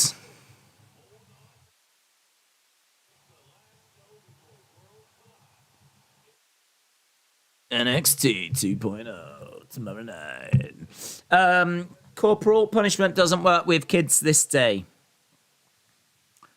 I wonder if down the road, Kevin Owens and Sammy will team up and finally dethrone the Usos for the belts. Definitely it feels like we're heading along those lines. Personally, I mean, I would love for Sammy to beat Roman, but because I feel like you could continue to build this story and actually even get him to that level. I think Sammy is so entertaining. I know I'm not the only one that when he talks, you just like, he's one of your favorite parts of the show. I think there is a groundswell there. Main event Jay is back. Almost main event Jay. Almost main event Jay. It looks like the women's titles are going to main event tonight, which is, I think, the right call. And maybe adds a little more weight to the Sasha and Naomi thing in the main events.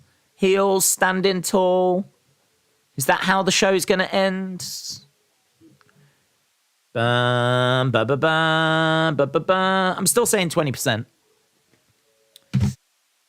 Sammy is underutilized and underrated, says Coaster Outlaws. Breaking news, Jake Paul is back and he will face Anderson Silva. Has he announced it? Is it a fish? I heard that he was making the announcement tomorrow. If he's facing Anderson Silva, that is going to be crazy. Anderson Silva, Jake Paul. I'm hearing that this is going to be announced, says Keemstar. So not officially announced yet, but Keemstar saying that he is here and it is going to be. That was an hour ago. Oof, I tell you, that is going to be a great fight. That is going to be a challenge. Silva is 3-1 as a professional boxer. Oh, it's a really good match for Jake because it'll be the toughest challenge he's faced so far. But Anderson is 3-0. Sorry, Anderson is 47 years old. He's not a boxer. He's an MMA fighter, but he has done boxing. Yeah. Oh God.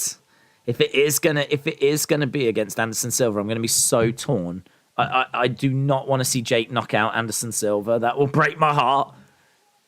I don't care about him knocking out Woodley or Askren, but oh my God, if he knocks out Anderson Silva, I'll be gutted. Oh, we've got to do that fight, man. I don't even know what that's going to collide against. Ugh. Love Anderson Silva. Do you think DIY will make a reunion on Raw and get the tag belts? I would imagine they will eventually. I don't know how quickly we do that. But I've got to think at some point that story will be told, yes. Do you like Vince or Triple H better as commissioner?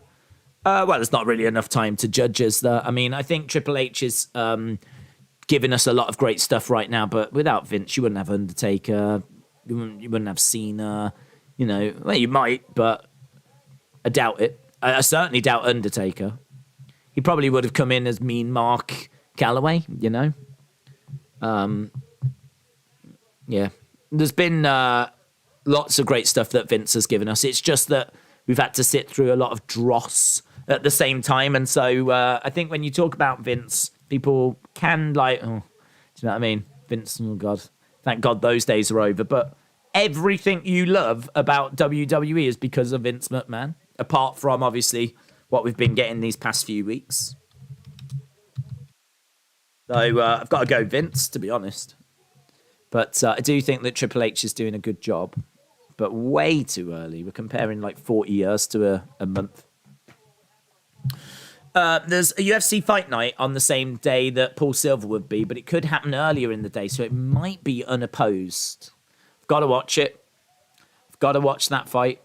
I mean, Jake Paul fights obviously are very popular anyway, and there's a lot of people that will want us to cover it. But straight up, Anderson Silva's probably my favorite male MMA fighter, and a big reason why I really got into UFC was because of Anderson Silva's run. And I mean, he's arguably the GOAT of UFC. If you're talking about the greatest of all time in the UFC, Anderson Silva's name gets mentioned. Oh, I do not want to see him get knocked out by Jake Paul. I do not want to see that. So, but Anderson Silva, he will take it serious. He will train, and he has been training, and he has been fighting, and he has been getting wins. And that will be, without a shadow of a doubt, the biggest challenge that Jake will have faced so far. Ooh. Big strike by Jay. Sammy turning face and winning the tag titles off the Usos with Kevin Owens would be perfecto, says Harley. Unpopular, Brody Lee should have been champion, says T-Priest. What about Tank Abbott? Tank Abbott, yeah, a legend.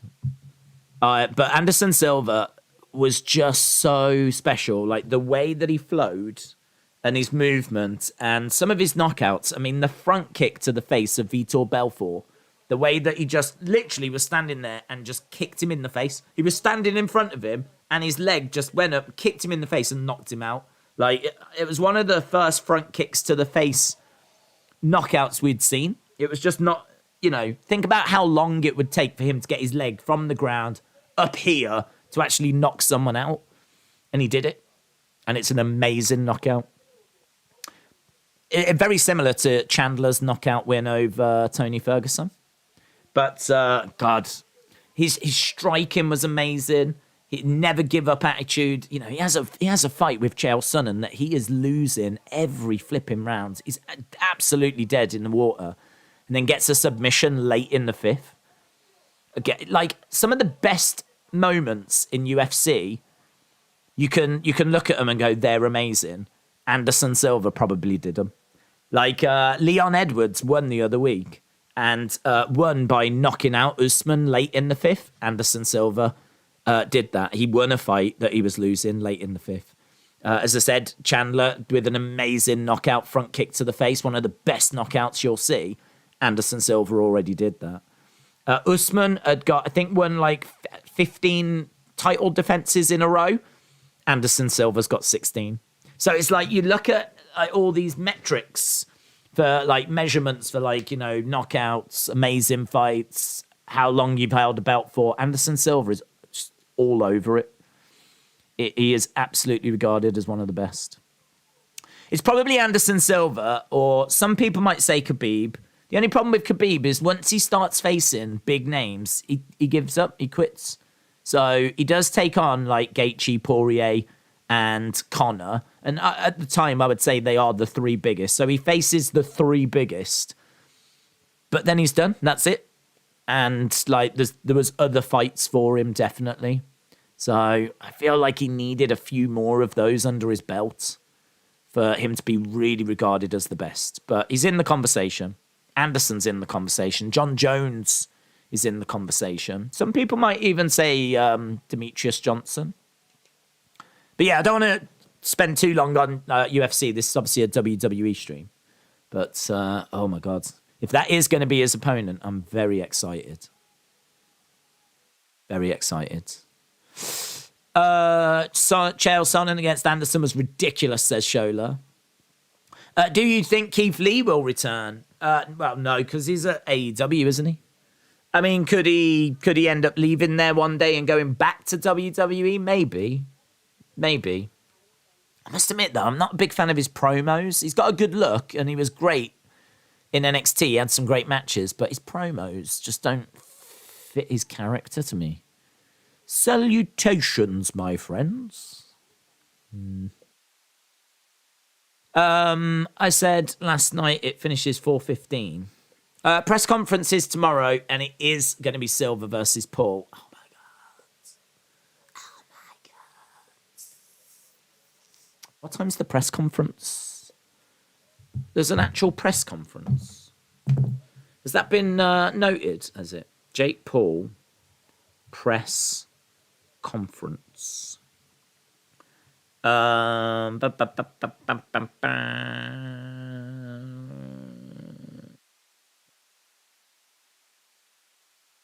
Everyone asking 26th press conference. I can't see anything. If you know of a press conference, let me know. Let me know.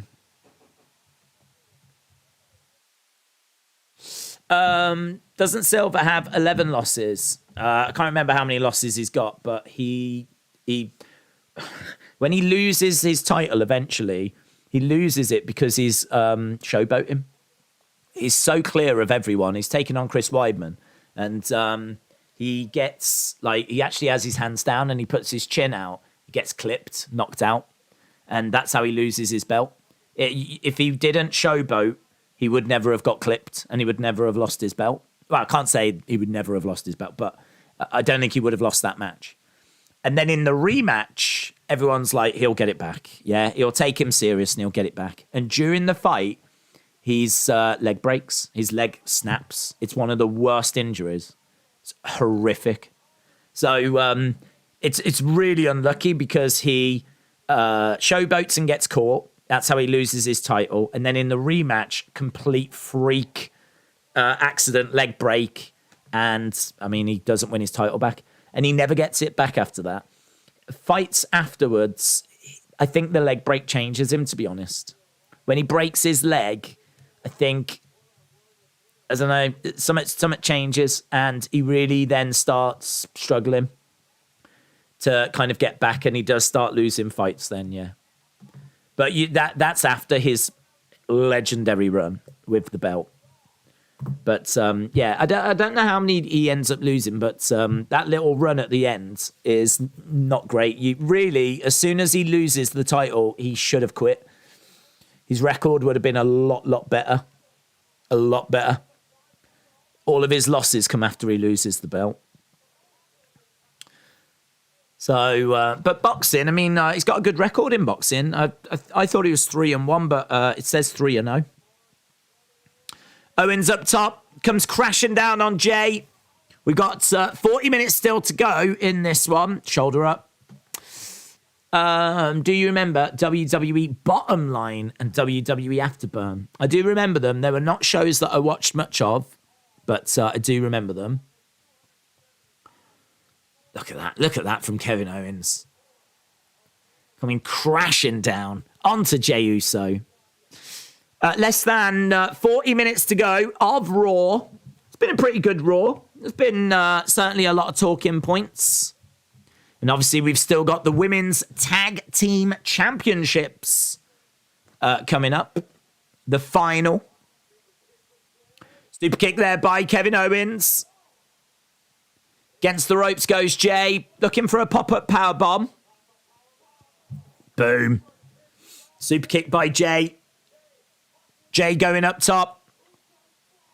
Uso splash. Boom. Connects. 1, 2. Shoulder up by Kevin Owens. Shoulder up by Kevin Owens. Sami Zayn pops up on the edge of the ring. So, yeah, we definitely... this could be seeds getting planted for KO and Sami being a tag team. Jeff Hardy should be in the 2023 Rumble, says T-Priest. Who is your favourite superstar of all time? It's hard not to say Undertaker because I loved him as a kid. I think, like, during the Attitude Era, I could kind of, don't know. There was definitely phases of The Undertaker that he sort of wasn't my favourite. But I think overall, I can't imagine wrestling without him. So I feel like I have to mention him. He's definitely up there. I love Shawn Michaels as well. I thought when Shawn Michaels came back, his second run, if you want to call it that, was so good. I loved Michaels when he came back in 2002 and like had that second run. Well, I loved him when he was the Heartbreak Kid in the 90s as well. But yeah, I feel like those two are ones that really grabbed me. I always loved the Ultimate Warrior, but obviously as you get older and you look at his matches and you start hearing about what he was like behind the scenes, what he was like as a person, how limited he was in the ring, which is why his matches were short. I don't know, the stuff that's kind of eye-catching when you're a kid. You start to look at it maybe in a different light. He pushes Sami on the outside, is daring Sami to hit him. Sami doesn't. Jay uses the distraction, throws Kevin into the ring.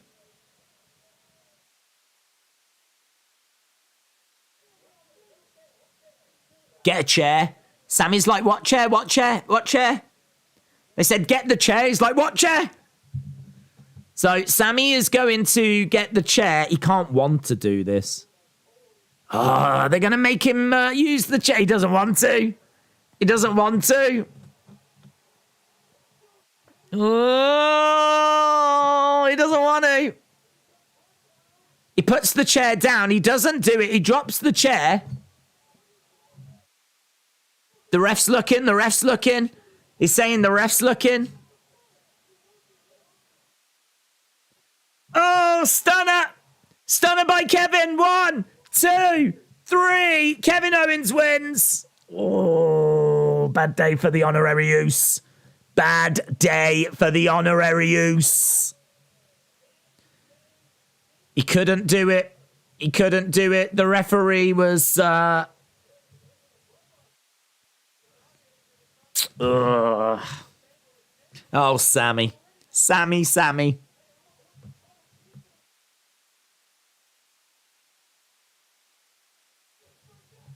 Tell Roman I didn't forget.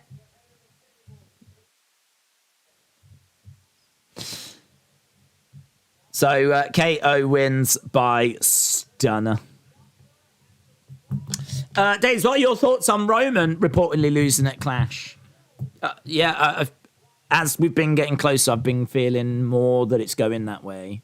So the reports from like WrestleVotes are interesting. It's not confirmed that that's what's going to happen, but it's absolutely on the discussion board, if you will. We've got Io, Dakota, and Bailey backstage.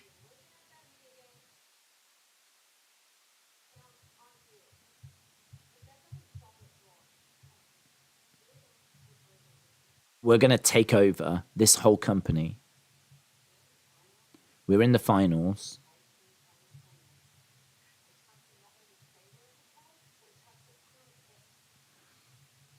A chance to not only say we're in control, but to prove it.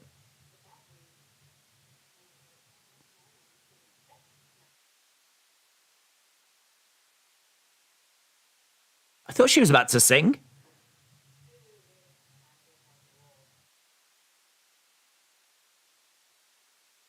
We will be the new tag team champions.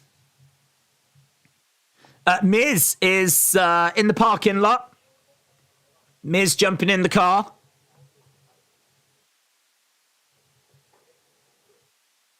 Ciampa asking Miz if he's all right. He says he is. Is he going to be in the car? No. I don't want to talk about it, says Miz.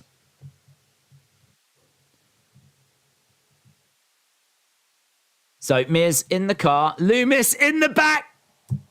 Loomis in the back. And off they go.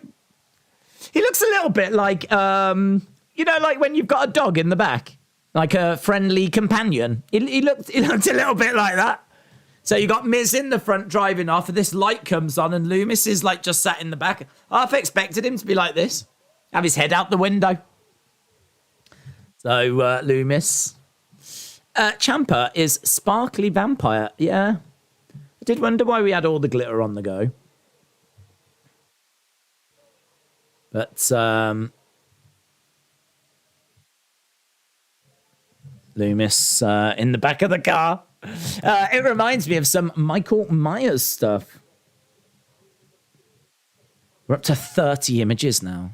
This is more images than we've ever had for any previous review. So, quite a stack show. If I just judge it on how many images I've felt I've needed, there's been a lot on this show. Days, this Owens-Roman build makes me feel that Roman could win. I feel that they are definitely setting up Roman and Kevin Owens. Doesn't necessarily need to be for a title, though. I feel like Owens is looking for revenge after being cheated like 18 months ago. So, don't know. I get why you're saying that. I get why you're feeling that. I would love it, love it, love it, love it if they both get one belt and he keeps a belt. I would love it. And in fact, that is what people are thinking at the moment. 970 votes. 43% of you have said one belt each for Clash. How do we get there, though? How do we get there? Storm's Magic said, I can just imagine they are having a full conversation right now. I don't know if they're having a conversation. Who's a good boy? Let's not forget to go home, and we're getting all of this, says Heel Santa. That's very true. Yeah, I don't know if they're having a friendly chat.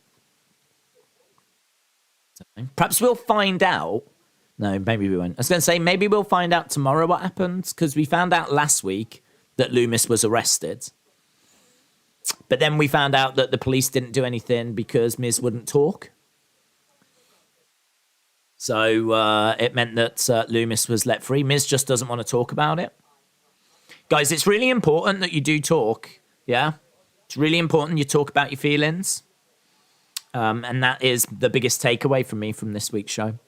I think the biggest thing I'm taking away is that we as guys, we need to learn to be more expressive with our feelings. And I think that's a very important lesson that WWE are teaching us. The Stick Wrestler creator, shout out to you. Days, at best guess, when do you think Sammy turns on Bloodline? Well, look, I don't think it's going to be that long because they are definitely teasing this, aren't they? I mean, I really don't know. Could we be looking at Survivor Series? I would milk it for as much as possible. I would go for as long as possible. I'd make it so that it's just absolutely mind-blowing that he has not left them yet. After everything they've done to him. I mean, what have they done to him so far? I haven't really done anything. Jay's a bit off with him. And, you know, they've asked him to hit Kevin Owens with a chair, which he's declined. So I feel like, you know, a couple of little bits, but I don't think we're anywhere near it yet. But equally, I don't think it's going to be that far away.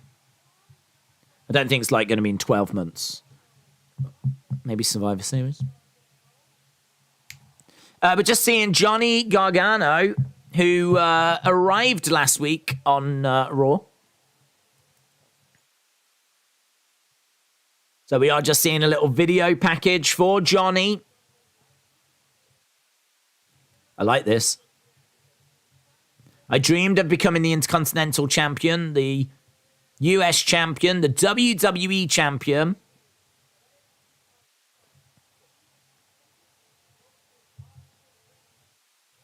Johnny, man. Johnny wrestling. Oh, I saw him talking about, apparently people really want that jacket that he wore, that black jacket with the Johnny logo on, Johnny Wrestling logo. And Johnny was like, WWE shop, give the people what they want. So you might see that jacket. Oh, here he is. Earlier today, interview with Johnny. Johnny Wrestling interview. Wrestling is my life. He's got that jacket on. It's a cool jacket.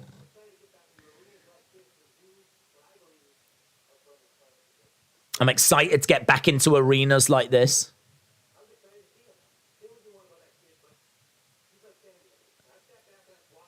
He's like family to me.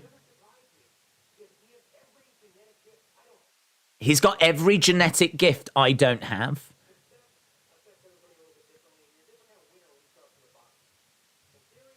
Theory's in the background.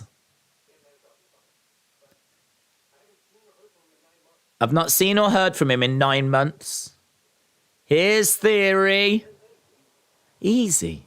I just want to talk. Have a seat. You're the one that kicked me. I've just got a question. Why didn't you call me?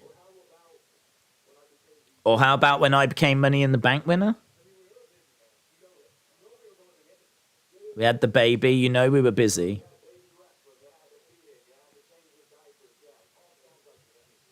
Yeah. He probably should have called him, in all fairness. He probably should have given him a call. You was watching me. Becoming the youngest Mr. Money in the Bank.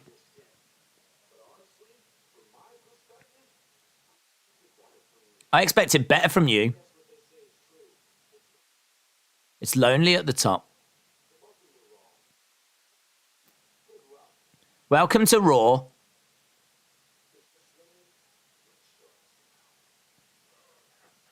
Theory says, welcome to Raw. Good luck. You're swimming with sharks now.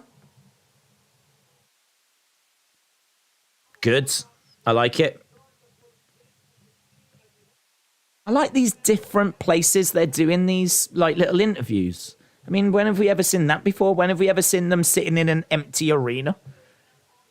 I mean, I'm sure we have, but like not in recent times. Welcome to Raw. You're swimming with the sharks now. They act as if the original Universal title never existed. Ellis Dub says Johnny is an underrated promo. Junior said Theory looks like a star next to CM Punk little brother. I don't know if this would work, but I could see Roman retaining, Theory cashing in, making a triple threat, and McIntyre winning that.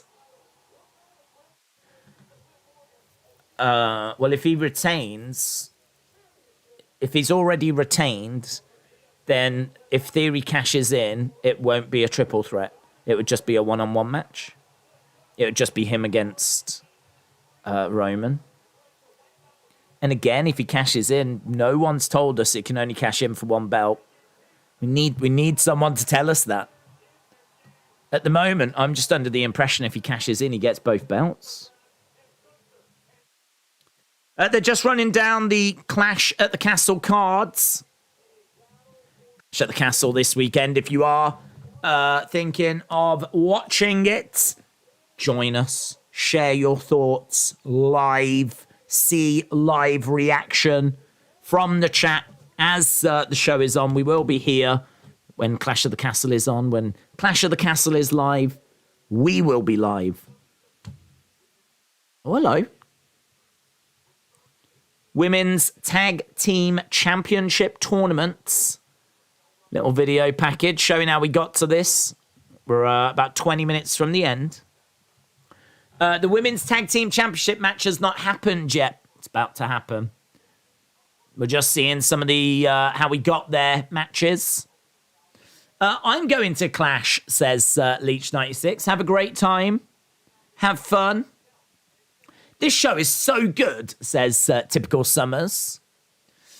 You can actually hear rhubarb grow. It pops. This is because of how fast it grows, up to 1 inch a day. It can also squeak and make other noises. Coach Co, hope you're well, buddy. Always bring in interesting facts. There was a fact you said, though, before that I wanted an answer to, and I never got an answer to it. Can't remember what it was now. There was something you said the other week, and I never got an answer to it. Never got a follow-up answer. Who's your pick for Dakota and Io against Raquel and Aliyah? Dakota and Io. I feel like it's so one-sided. I don't even know if it deserves a poll. Here we go then. Time for our main event. Time for our main event, and I'm a little bit behind actually with all the things that have happened. Street Profits beat Alpha Academy. What else have we had? We've had Bobby beats Miz. We've had KO beats Jey Uso. And now we're at this. Boom, boom. Was that a glitch? Well, I mean, it was a technical problem.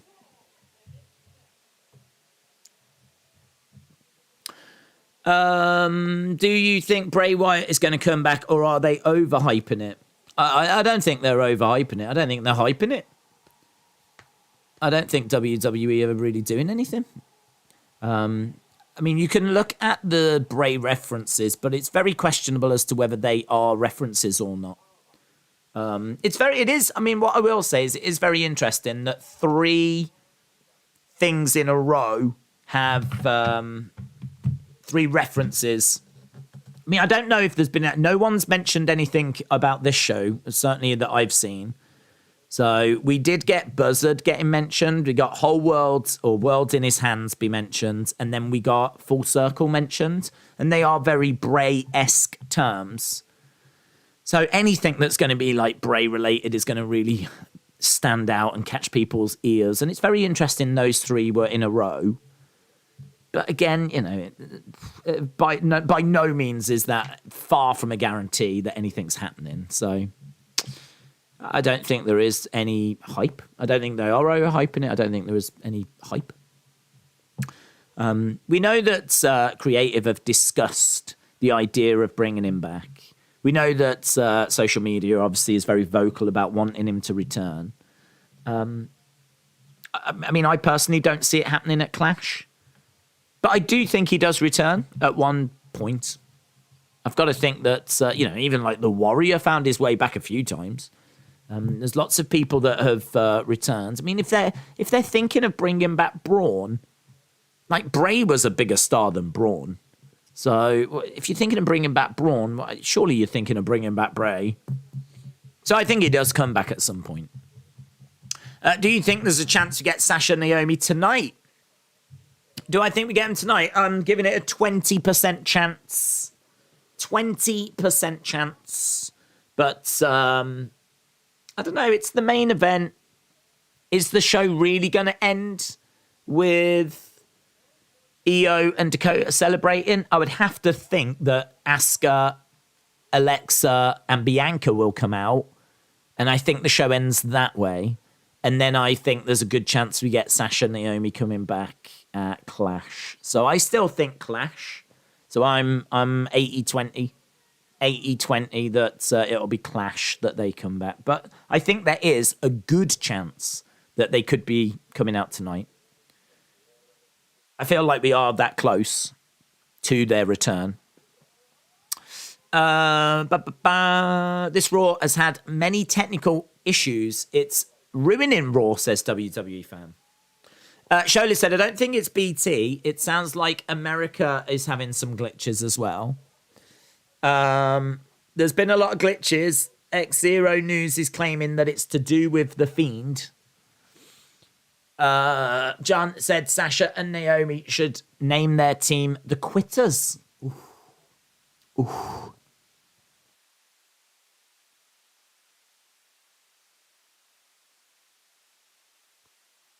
Why is this go-home show good? It is good.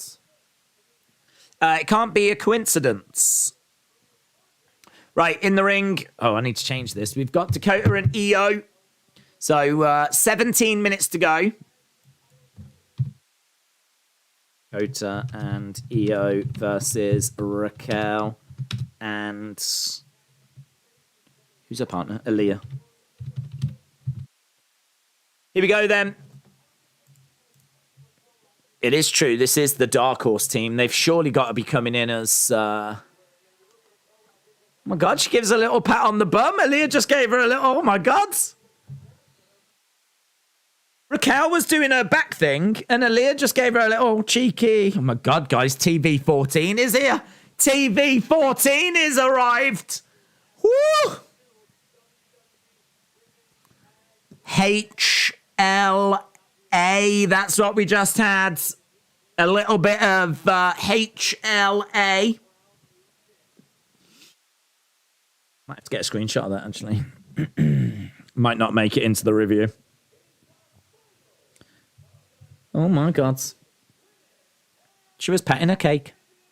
They're both 18. Yeah! Let's go. So excited for Drew's entrance. Should be one of the more epic entrances in years, says Jonah. In America, I've not seen a single glitch, said Bearded Bronco. Oh, interesting. There has been glitches on BT then.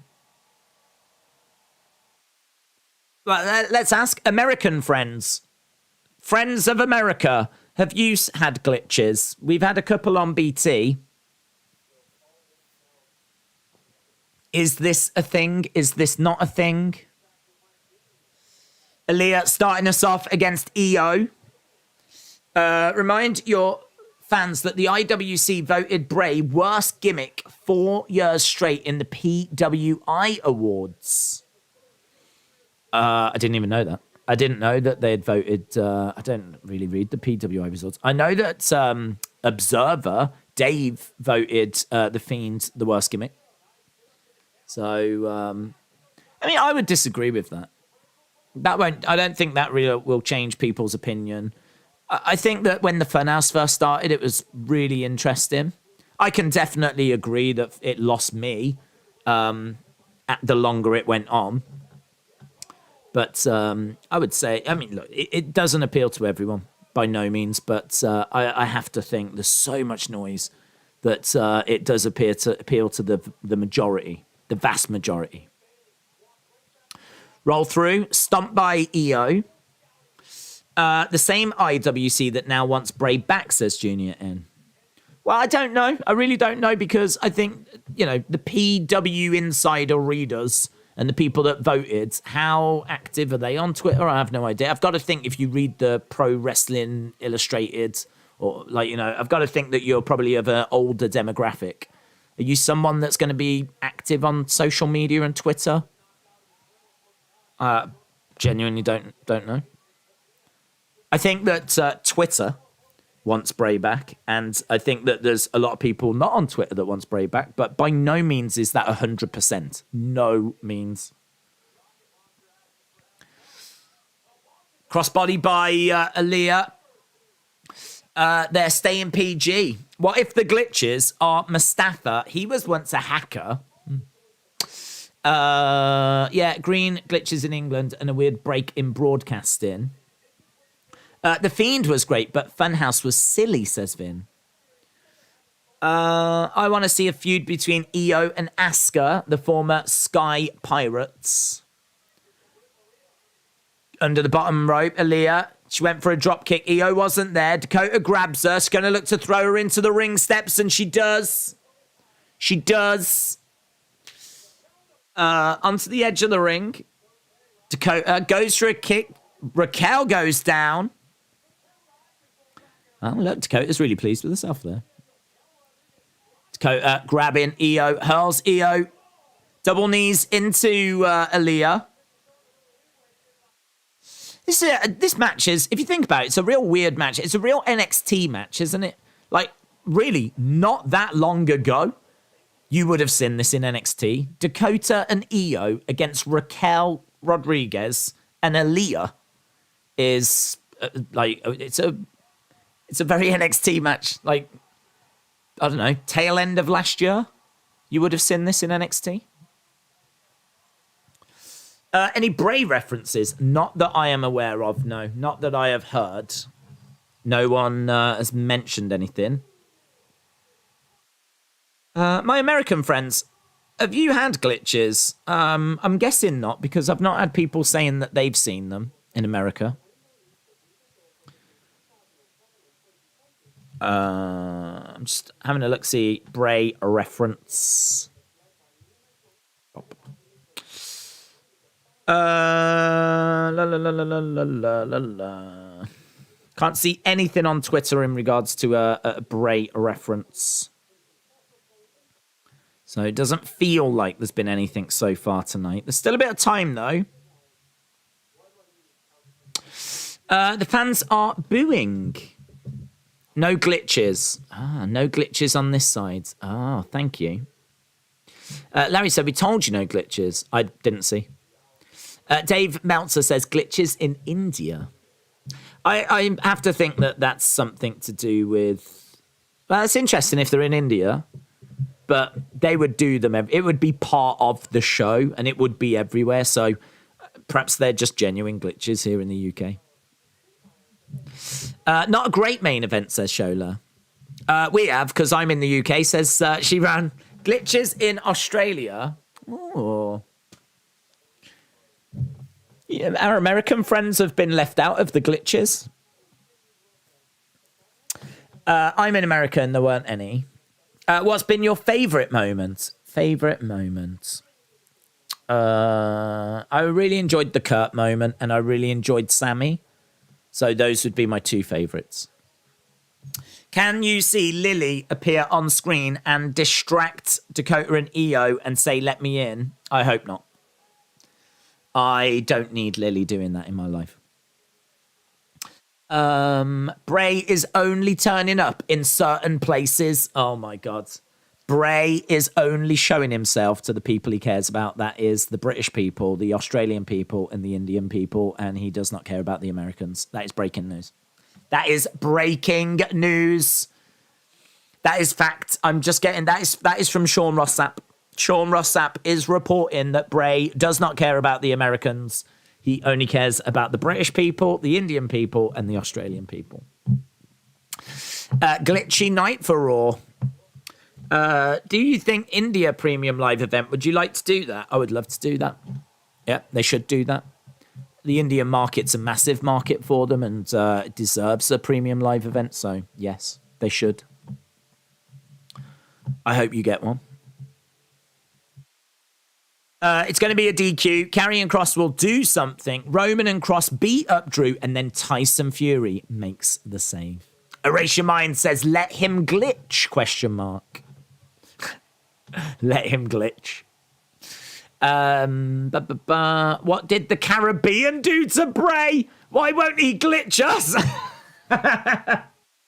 Glitch me, Bray, glitch me. I heard that you were very unkind to him, said some really bad things. I don't know if it was you personally, Trini, but I suspect it was. I suspect that on the internet, you're like, oh, I love Bray. Bray's great. But then behind the scenes, you're like, Bray, what a joke. I think in your heart of hearts, you never truly let him in. It's just what I heard, Trini. It's just what I heard. I let him in. I've let him in. I did him a cup of tea. We had a bit of cake. It was lovely. Nice guy. Dakota with head scissors takedown. Make America glitchy again, says Kieran. Yes. Make America glitchy again. Isn't it wild wrestling in 2022? If you don't get a glitchy picture, you're like, oh, I want glitches. Why is my picture quality so good? Over in the corner goes Dakota. Crowd are not going banana for this. Oof. Io gets thrown into Dakota. Dakota goes down. Bailey on the outsides. Glitch the musical. No, we don't need any musicals, Jesus. How many percent? What's percentage of a Bray return? I don't want to say 50-50. I'll go 55-45 that it'll happen. I think it's probably more likely than unlikely that he will come back, but I'm not feeling that it's going to be at Clash. I just think there's going to be so much that could happen at Clash anyway. I just don't know how you fit like Bray onto it. And we don't know that there's no rumours that he's signed. There's nothing, there's no talk about it. But that's not an indicator of anything. It's just, you'd be a bit more confident if you had heard something. But not only that, I mean, we just don't know if they can do a deal. I would think they would, but I would imagine Bray's going to want paying, and he's going to want assurances on creative control. I think there's a lot of things that are boxes that need to be ticked. It feels like quite a complicated deal to do. And then once it is done, you've got to do vignettes. You've got to come up with characters. I feel like there's a lot to it. So I think it's likely. I just really don't think this weekend. Strikes by EO. Upcut there. Nice by EO. EO going against the ropes. Raquel Rodriguez. Monster clothesline. Damn. Huge clothesline. Flipping turned EO inside out. Whew. Even I felt that. EO up in the air. Bayley. Bayley trying to help out, and she does. Stomp by EO. How long have we got? 5 minutes. 5 minutes. Big boot by Dakota. Lots of outside interference. Moonsault. Lovely moonsault. 1, 2. Kick out. Damn. Bayley can't believe it as Raquel kicks out. EO can't believe it. Where the flip is Aliyah? Oh, here's Asuka, Alexa. Look at this. These three have come down. They're chasing Bayley away. They're evening up. Does it take all three of them? All three of them have come down to chase away Bayley. That means that EO and Dakota are going to have to do this on their own. Come on, girls. It's only flipping Aliyah. Aliyah is legal. Aliyah was tagged. Backbreaker. Backstabber by Dakota. Did the ref see the tag, though? Crucifix trying for the pit. Here's Aliyah. Oh, 1, 2. Oh, jeez. Big surprise. Wow. Didn't see it. Didn't call it. Didn't predict it. Wow. Raquel and Aliyah are the new women's tag team champions. Never predicted that. Look at Aliyah's face. She can't believe it. I can't believe it.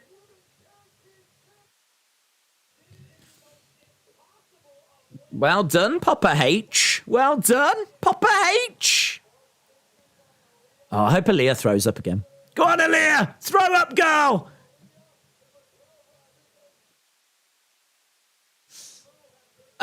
This sign is reversed. Someone's written a sign backwards and the sign said this sign is reversed. Low.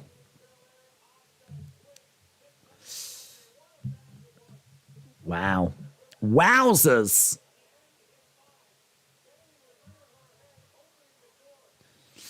The girlhood dream has come true. Wow. That was, I tell you what, seeing Asuka and flipping Alexa come, it was like some out of Benny Hill. You could play Benny Hill. Someone needs to get that clip of those three. Bianca, Alaska.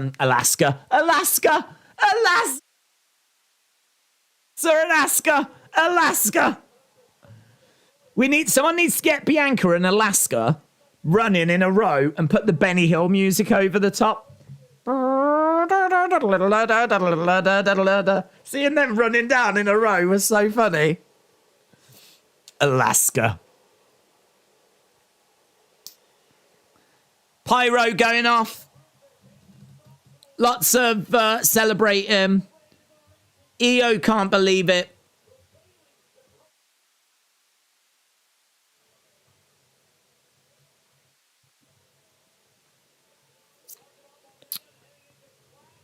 Momentum heading into Clash. Bianca and Alaska. My favourite team. Alex, shout out to you, dude. Alaska like Benefer, says Jason. What is America's time for Clash? I think it's like 1 Eastern.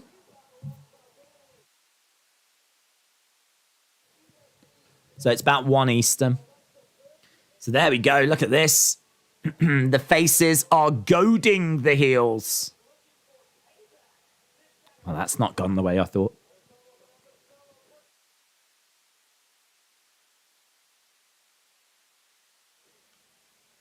Go home show. Plenty of talking points, but we are done. CM Punk, shout out to you. Alaska. Right, I need to shoot because we have got a lot of images. More images than ever before that I need to try and load up into the system. So I'm going to shoot off. But a big shout out to everyone that joined us tonight. Really hope you enjoyed the stream. I thought that there was a lot of fun stuff on this show. A lot of fun stuff. Really did feel like it was a lot going on. And for a go-home show as well, I think that they did a really, really good job. So, yeah, I'm going to go and shoot. So, appreciate the support. Thanks a lot for watching. Well done to Raquel and to Aliyah, the new women's tag team champs. And we'll cover it, talk about it, get your thoughts in the post-show review that starts in about 10 to 15 minutes' time. Bye for now.